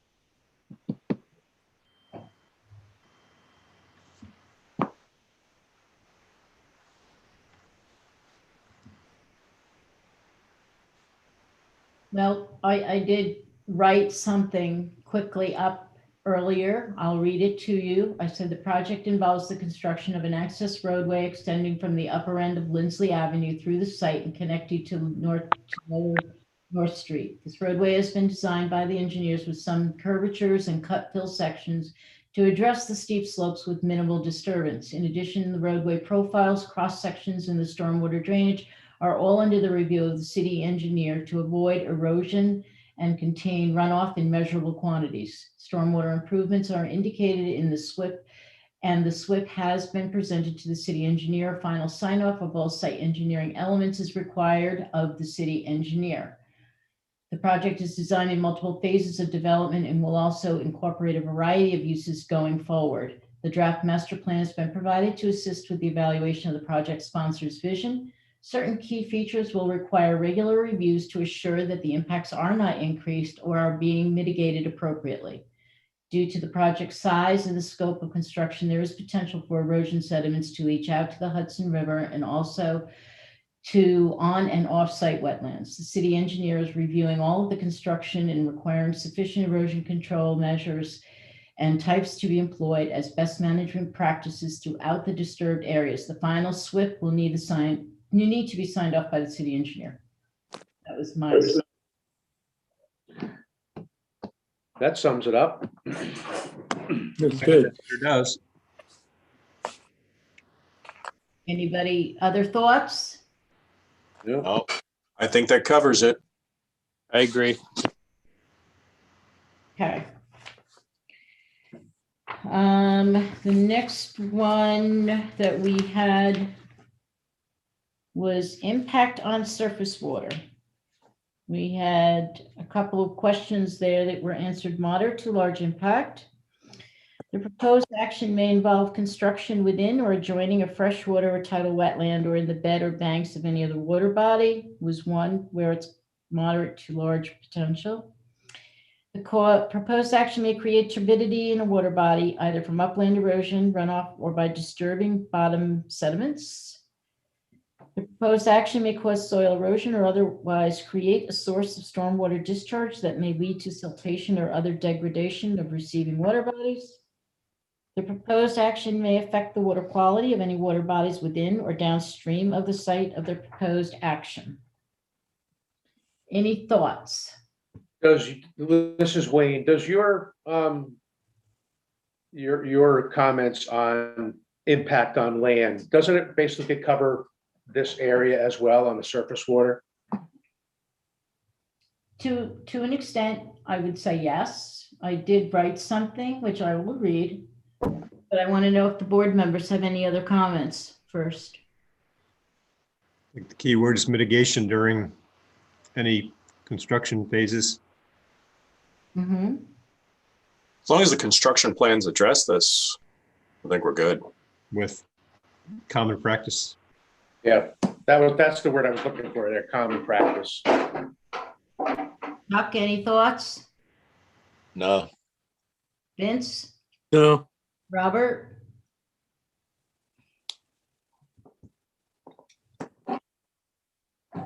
Robert? What do you? Nope. Okay, I did draft something. The project site is bound on the east by the Hudson River, which is classified to have priority organics for fish consumption. Under the current proposal, there is no construction proposed immediately adjacent to the embankments that would create a disturbance impacting the quality of water. Appropriate erosion control measures will be installed, for example, silt fencing and hay bales, under the supervision and guidance of the project engineers. All features will be closely monitored and record-keeping repairs will be kept in accordance with applicable laws and regulations. Regulated wetlands will be treated with the same precautionary measures as the Hudson River. The city engineer will sign off on all best management practices that are to be utilized. Potential turbidity will be captured in a series of proposed control measures and to reduce the speeds of runoff and keep water controlled. All wastewater will be collected and transferred to the existing municipal system for treatment and eventual release at appropriate points. The process is monitored by the city 24/7. The project will create approximately 4.5 acres of impervious surfaces. Point sources of drainage will primarily be in the form of drainage swales, ditches, and piping that will be employed using stormwater management practices as outlined by New York State guidelines and other local regulations. Receiving waters will be protected. There are no anticipated impacts to downstream water bodies as a result of any erosion on the site. What Sue said. Sounds good. Sounds good. You nailed it, Sue. I agree. Okay. It'll put us out of our jobs here. Moving along, impact on groundwater was no. The next one would be impact on flooding. Okay, we had a couple moderate to large impacts checked off there. Obviously, the proposed action may result in development within a 100-year floodplain. The proposed action may result in a development within a 500-year floodplain. The proposed action may result in or require modification of existing drainage patterns. And those were the moderate to large impacts. Does anybody have any thoughts on that?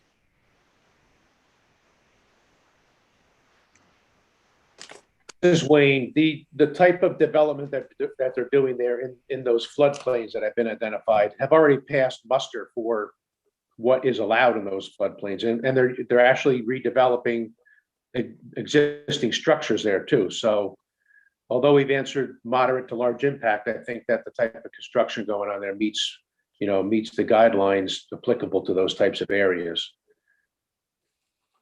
Mm-hmm. I would agree with Wayne. Okay. Kevin, I That agree. agrees too. I agree.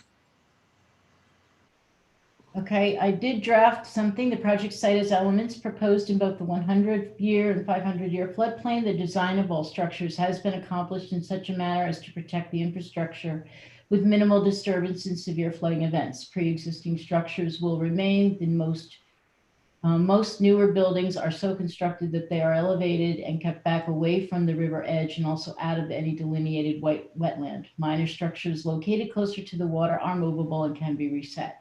There's no new construction which would cause flooding on or off site. So I will add to that Wayne's statement.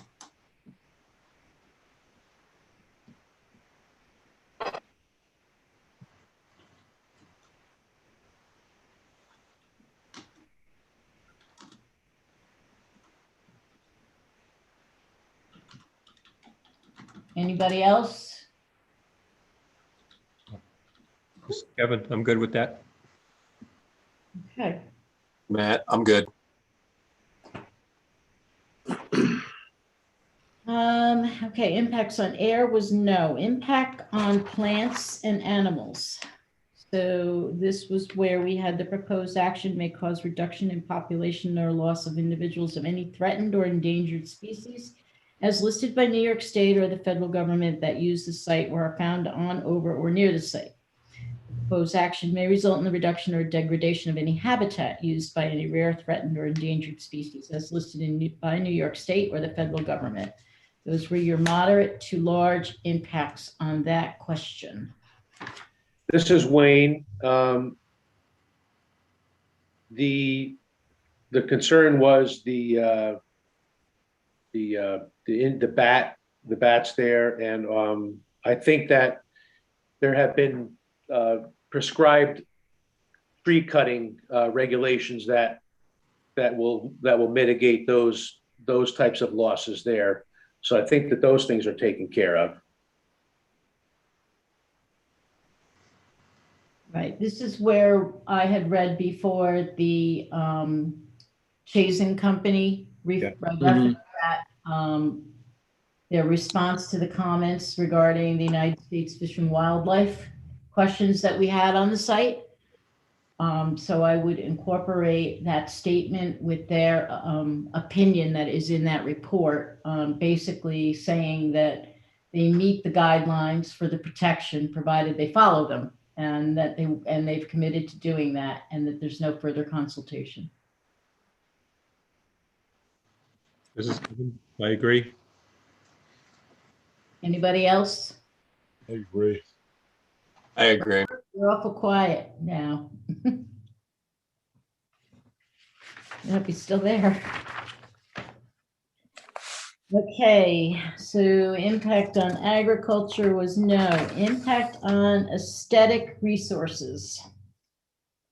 We had a couple, actually quite a few there that were moderate to large impacts. We had the proposed action may be visible from an officially designated federal, state, or local scenic or aesthetic resource. The proposed action may be visible from publicly accessible vantage points, both seasonally and year-round.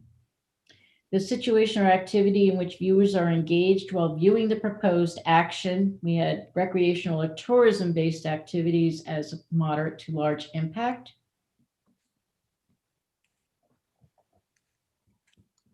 Any thoughts?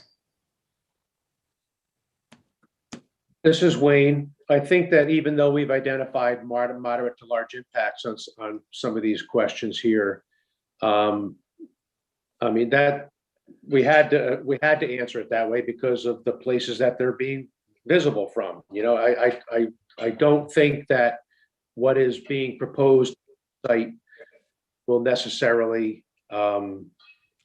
cause harm to those particular vantage points myself. But we did have to answer those questions as moderate to large impact may occur. I just don't think that this will take place. That I don't think it's going to happen that way myself. I think you can think about the design that has been incorporated into the individual new construction of the cabin units. Also, updating and renovating some of the existing structures to clean them up and adaptively reuse them. I think good. Yes. Locating most of the cabins sort of off the immediate water's edge and leaving, you know, more open areas there, I think is part of this mitigation on this as well.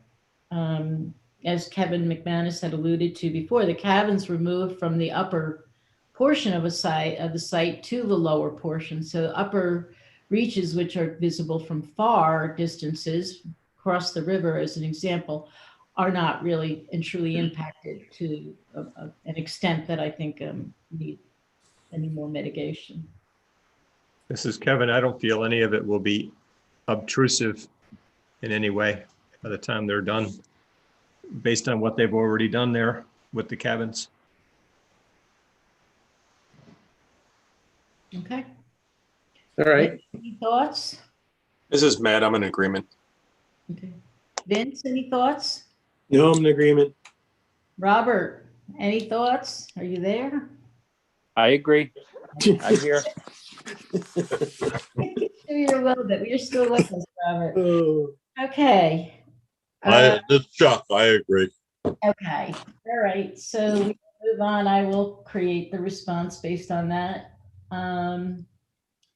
Impact on historic and archaeological resources. We did have the proposed action may occur wholly or partially within or substantially contiguous to any buildings, archaeological site or district which is listed on the National State Register of Historic Places, or that has been determined by the Commissioner of the New York State Office of Parks, Rec, and Historic Preservation to be eligible for listing on the State Register of Historic Places. The proposed action may occur wholly or partially within or substantially contiguous to an area designated as sensitive for archaeological sites on the New York State Preservation Office SHPO Archaeological Site Inventory. And then we also had as an other impact the archaeological site per the SHPO inventory. However, we did answer the additional questions all as no to small moderate impact rather. So I did write something up for this one. I'll read it to you. The new parking area proposed for the dead end off Lindsley Avenue is located in an area that has received archaeological attention under previous project reviews for a different end user. The site identified as USN number 11140.1248, Diamond Site number 1, is noted in the statewide CRIS program. The New York State Office of Parks, Rec, and Historic Preservation, SHPO, has prior written reports of potential archaeological significance, but no determination has been made. Justin DeVirgilio, president of Harkin Archaeological Associates, was contacted to review past documentation and offer mitigation to avoid disturbance to the site from any new enhancements. An acceptable standard means of protection, a 6 to 12-inch layer of crushed stone can be installed on top of a demarcation fabric set on existing grade, and this would adequately protect any subsurface archaeological resources in the ground below. No cutting of soil will be performed. Mr. DeVirgilio will prepare a recommendation in writing, which will be reviewed by staff. Once staff is satisfied, the mitigation measures proposed will be mandated. The applicant has stated that they are more than happy to comply with that design criteria. So that more or less deals with the archaeological end of things. In terms of the impact to the adjacent historic properties, you have Courts Mansion, which is on the National Register, also owned by the same individual that owns this project site. I don't know that the introduction of the traffic on Lindsley to the parking area is going to have a tremendous impact. That's my personal opinion. I don't know about the board. I also don't think that the existing historic resources on the project site are impacted negatively by this project. So this is Wayne. I agree with that. As I said in the previous section, we had to check these off as moderate to large impact, but I think that how the site is being developed really lessens that impact that will have on those particular historic sites. This is Kevin. I agree with Wayne's thoughts. Rob concurs with Sue. Okay. So does Matt. Okay. So let's move on to the next one. Impact on open space and recreation. This was the one that we had quite a bit of discussion on. We had two moderate to large impacts may occur. One is the proposed action may result in the loss of a current or future recreational resources. And the other was the other impact that we added in, which Kyla wrote as public access plan is being developed and reviewed for approval during the site plan review. So this is Wayne. I think that how we, I know this was a lot of discussion on this particular section, but I think that how the other impact has been illustrated there takes care of this particular section. The applicants have submitted a plan for public access that is going to be reviewed by this board at starting in the April meeting. And having said that, I think that satisfies the moderate to large impact that may occur with this particular section. Okay. Anybody else? I just want to add something to the wording here. I'd like to add site plan / special permit, just because there are two reviews going on, if no one minds that. Okay with that.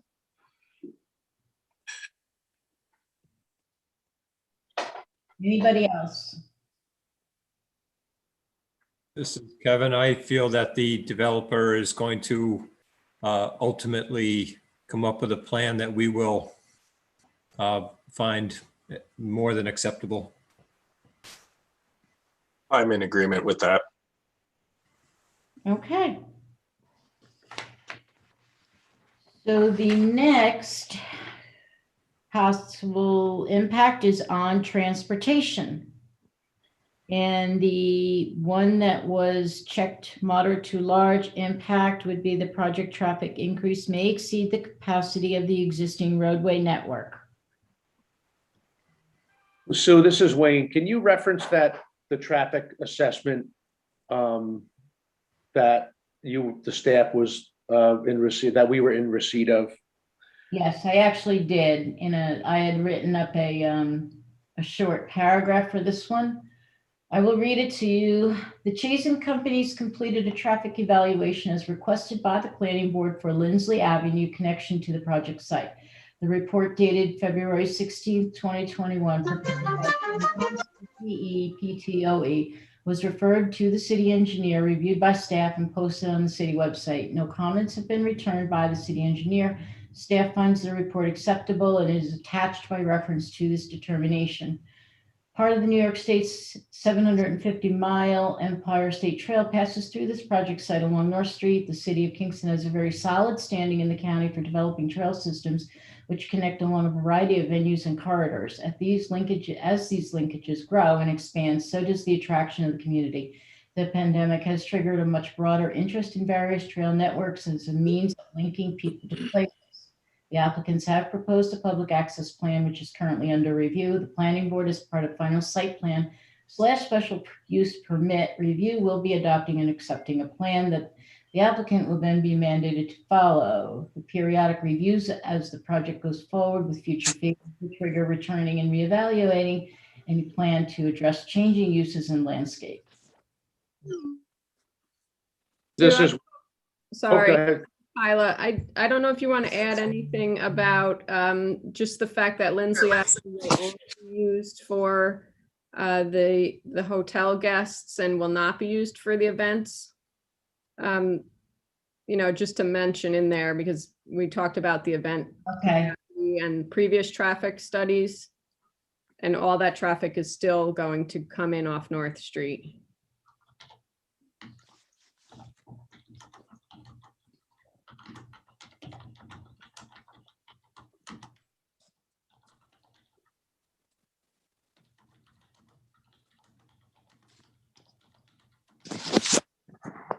Okay. So I think that the attachment of that report there that you just described satisfies the moderate to large impact that may occur with this particular section. Okay. So then I believe no, and no. Okay, so we are done with this particular portion. So we move on back to that other form. Can I just, not to return to something, but consistency with community plan, do you want to mention it got a no, but the coastal consistency review has to be done by the heritage area. So I don't know if we can actually say it's consistent. It's kind of one of those things of what comes first. Well, we have to complete our seeker before they can do their coastal consistency. Right.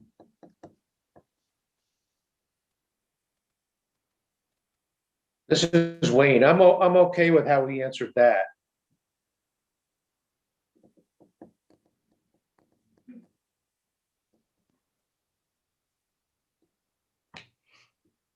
Anybody else? Matt, thoughts on that? No, I agree. Kevin? I agree with following the steps that you've mentioned, one before the other. Okay, Chuck I agree also. and Robert I'm in concurrence. and Vince. You're not on my screen now, but I'm also in concurrence. okay. All right.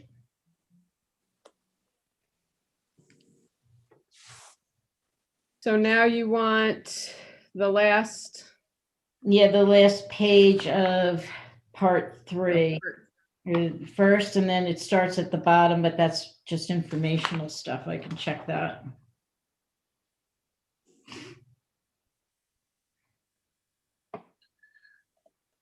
We can check A on that one, right? I think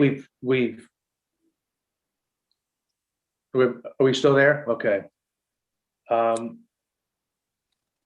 This, Sue, is this what you want? Yep.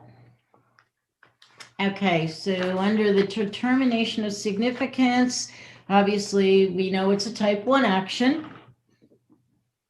And we have part 1, 2, and 3 completed.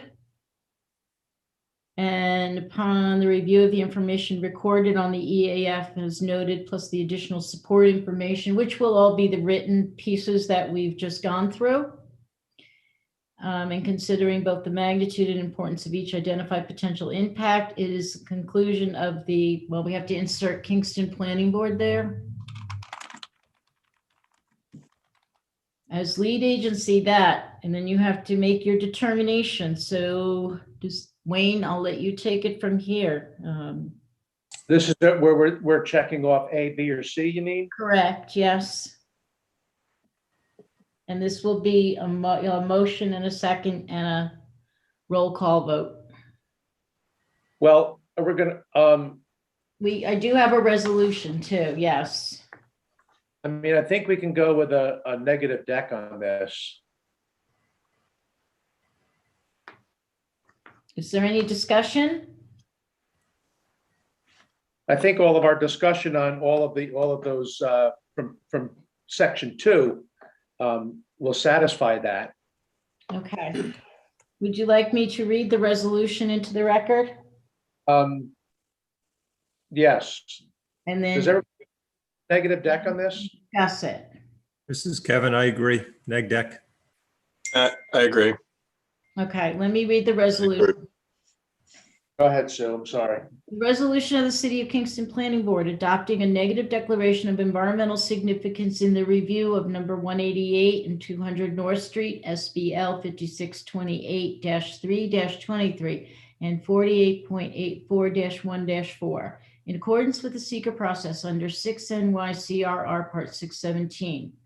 Whereas the applicant submitted an application and plans along with a completed part 1 of the full environmental assessment form to the City of Kingston Planning Board for amendments to the previously approved site plan / special permit for hospitality use event space, a public restaurant, parking lots, pathways, utilities, a limited use access road from Lindsley Avenue and other associated site improvements. And then in parentheses, the action. And whereas the project is located at 188 and 200 North Street, SBL 5628-3-23 and 48.84-1-4, Kingston, New York. And whereas the amendments being considered build upon previous plans with the expectation that these plans will continue to change and return to the planning board, and that with each rendition and amendment, the board will review previous seeker determinations and make adjustments as necessary. And whereas the board determined the action to be recognized as type 1 under seeker and sought to reaffirm themselves as lead agency in the review. Said circulation was made on January 11th, 2021 to all identified involved and interested agencies as provided by the applicant and planning staff. And whereas by resolution dated February 16th, 2021, the board adopted a resolution reaffirming themselves as lead agency. And whereas the board has reviewed all supporting plans and documents prepared by the applicant and continues to work with the applicants to finalize the plans and details being considered under the site plan special permit review. Now, therefore, it be resolved by the City of Kingston Planning Board as follows, that pursuant to 6 NYCRR, Part 617, the City of Kingston Planning Board hereby renders a determination of negative environmental significance, recognizing all conditions and findings as described within Part 3 of the full environmental assessment form and all reference documents attached. Section 2, that all identified, involved, and interested agencies will be notified of the Kingston Planning Board determination. Section 3, that the Kingston Planning Office is directed to submit notice to the State Environmental News Bulletin for publication as required by the statute. And Section 4, that this resolution shall take effect immediately. Sue, this is Kyla. Can I just ask a question here? Sorry, we've kind of been working through this all day. Should we mention in there that previous negative determinations are also carried forward? There may have been past conditions with previous seeker reviews. I'm just thinking that in response to the earlier comments about this being just for a portion of the project, but really, you know, seeker is kind of a cumulative thing. So we can add a whereas then, this is for the board members, we'll add a whereas into the top of the resolution that goes through the historic decisions made with respect to the seeker. Is that, I'll need a motion to amend the resolution to include that. And then Sue, if you're doing that, you should also state that those previous determinations are incorporated into your resolution this evening by reference. Okay. I have to say, I'm concerned about that, guys. This is Joe Ariel. This is a distinct secret action. And while I don't have any objection to, I guess, noting, I don't know, maybe I do. I'm not sure that that's appropriate at all. I'm not even sure that it's, I mean, again, this is not the site plan resolution where you kind of go through the history of the project or prior approvals. This is the secret determination on this action. And I think that it's, again, legally inappropriate actually to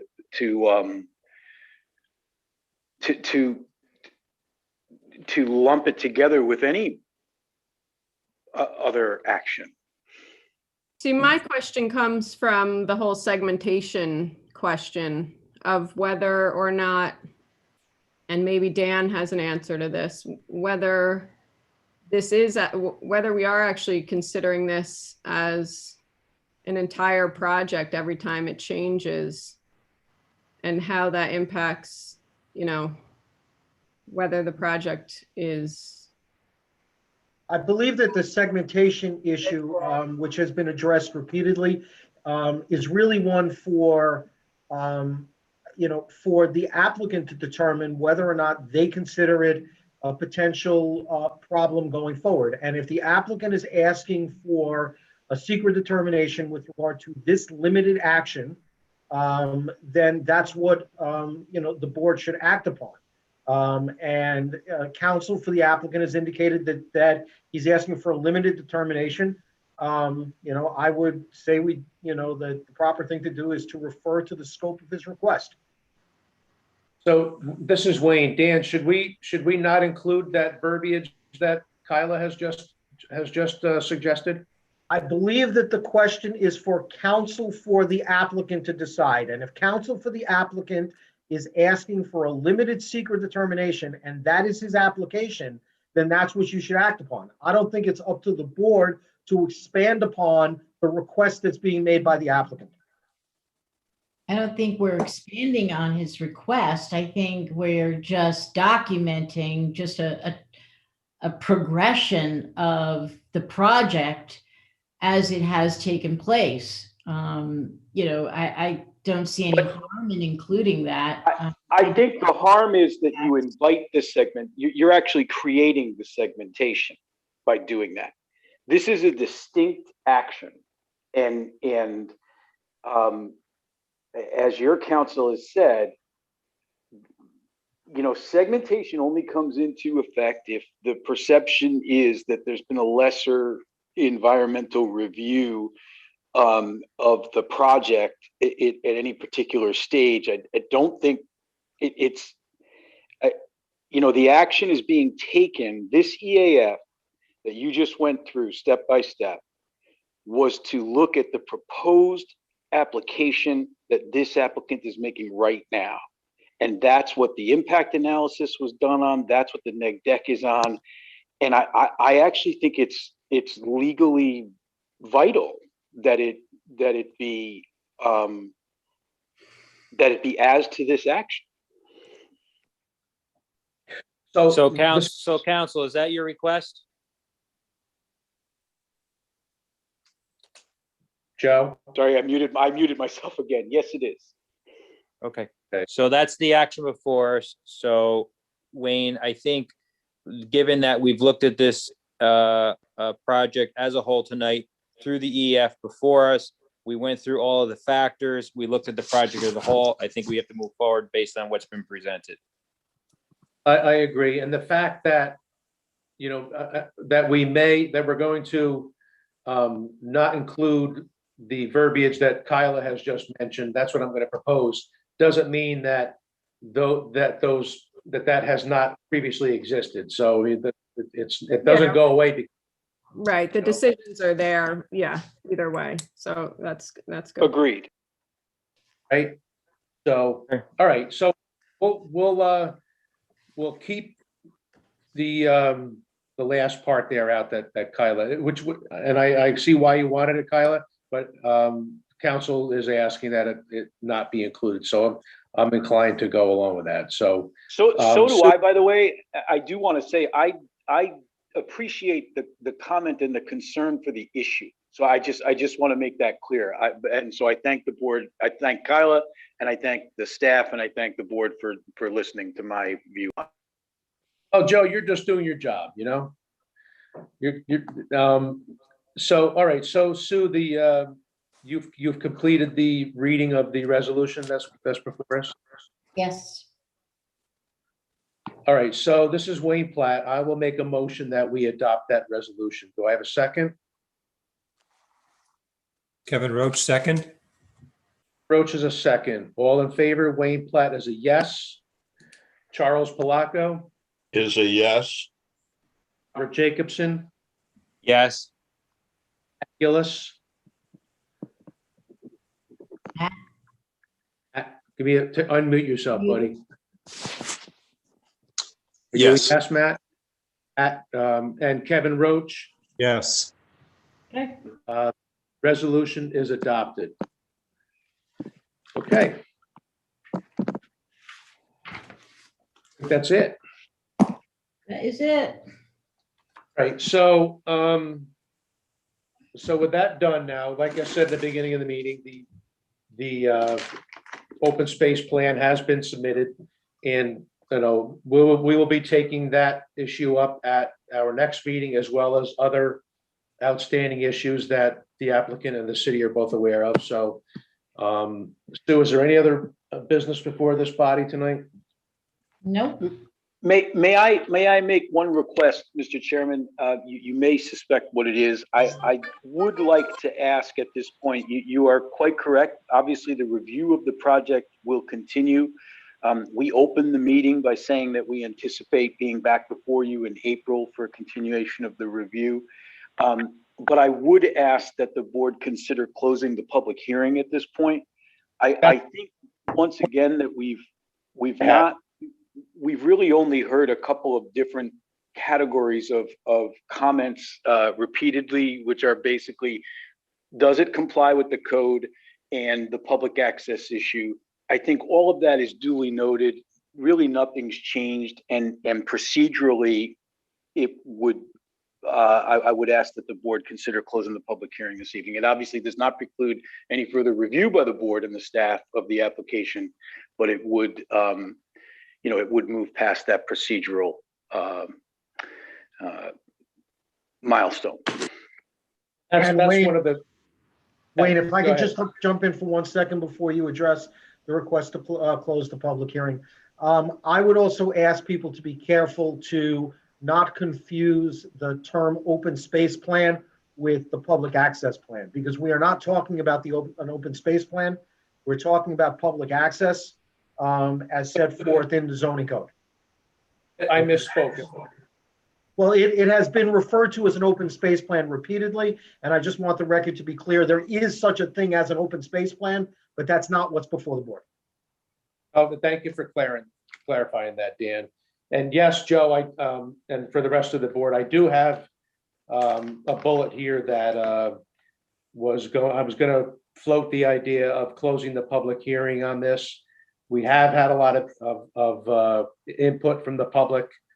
And I think it'll be just repetitive at this time. You know, we've kept it open for quite some time now. So I am inclined to, in fact, I'm going to make a motion that we close the public hearing on this. So I have a second on that. Kevin Roach, second. Roach has a second on that. Wayne Platt is a yes. Robert Jacobson. I think he's saying yes, but Sorry, we I'm can't. a yes. Charles Palak, Yes. Gillis, Yes. and Roach. Yes. Okay, motion is passed. We will close the public hearing. So I think that is it now. That is it. At this time, I'll make a motion that we adjourn. Second. I have a second. That Charles? Yes. Second. Chuck Palaco is a second on that. Wayne Platt is a yes. Robert Jacobson, Yes. Charles Palaco, Yes. Gillis, Yes. Roach. Yes. That is passed. Meeting is adjourned. Vince, thank you, pal. I didn't mean to No keep problem. you. Very interesting. All right. Thank you very much. Okay. Good night, folks. Night. Everybody. Good night, everyone. Good night. Hey.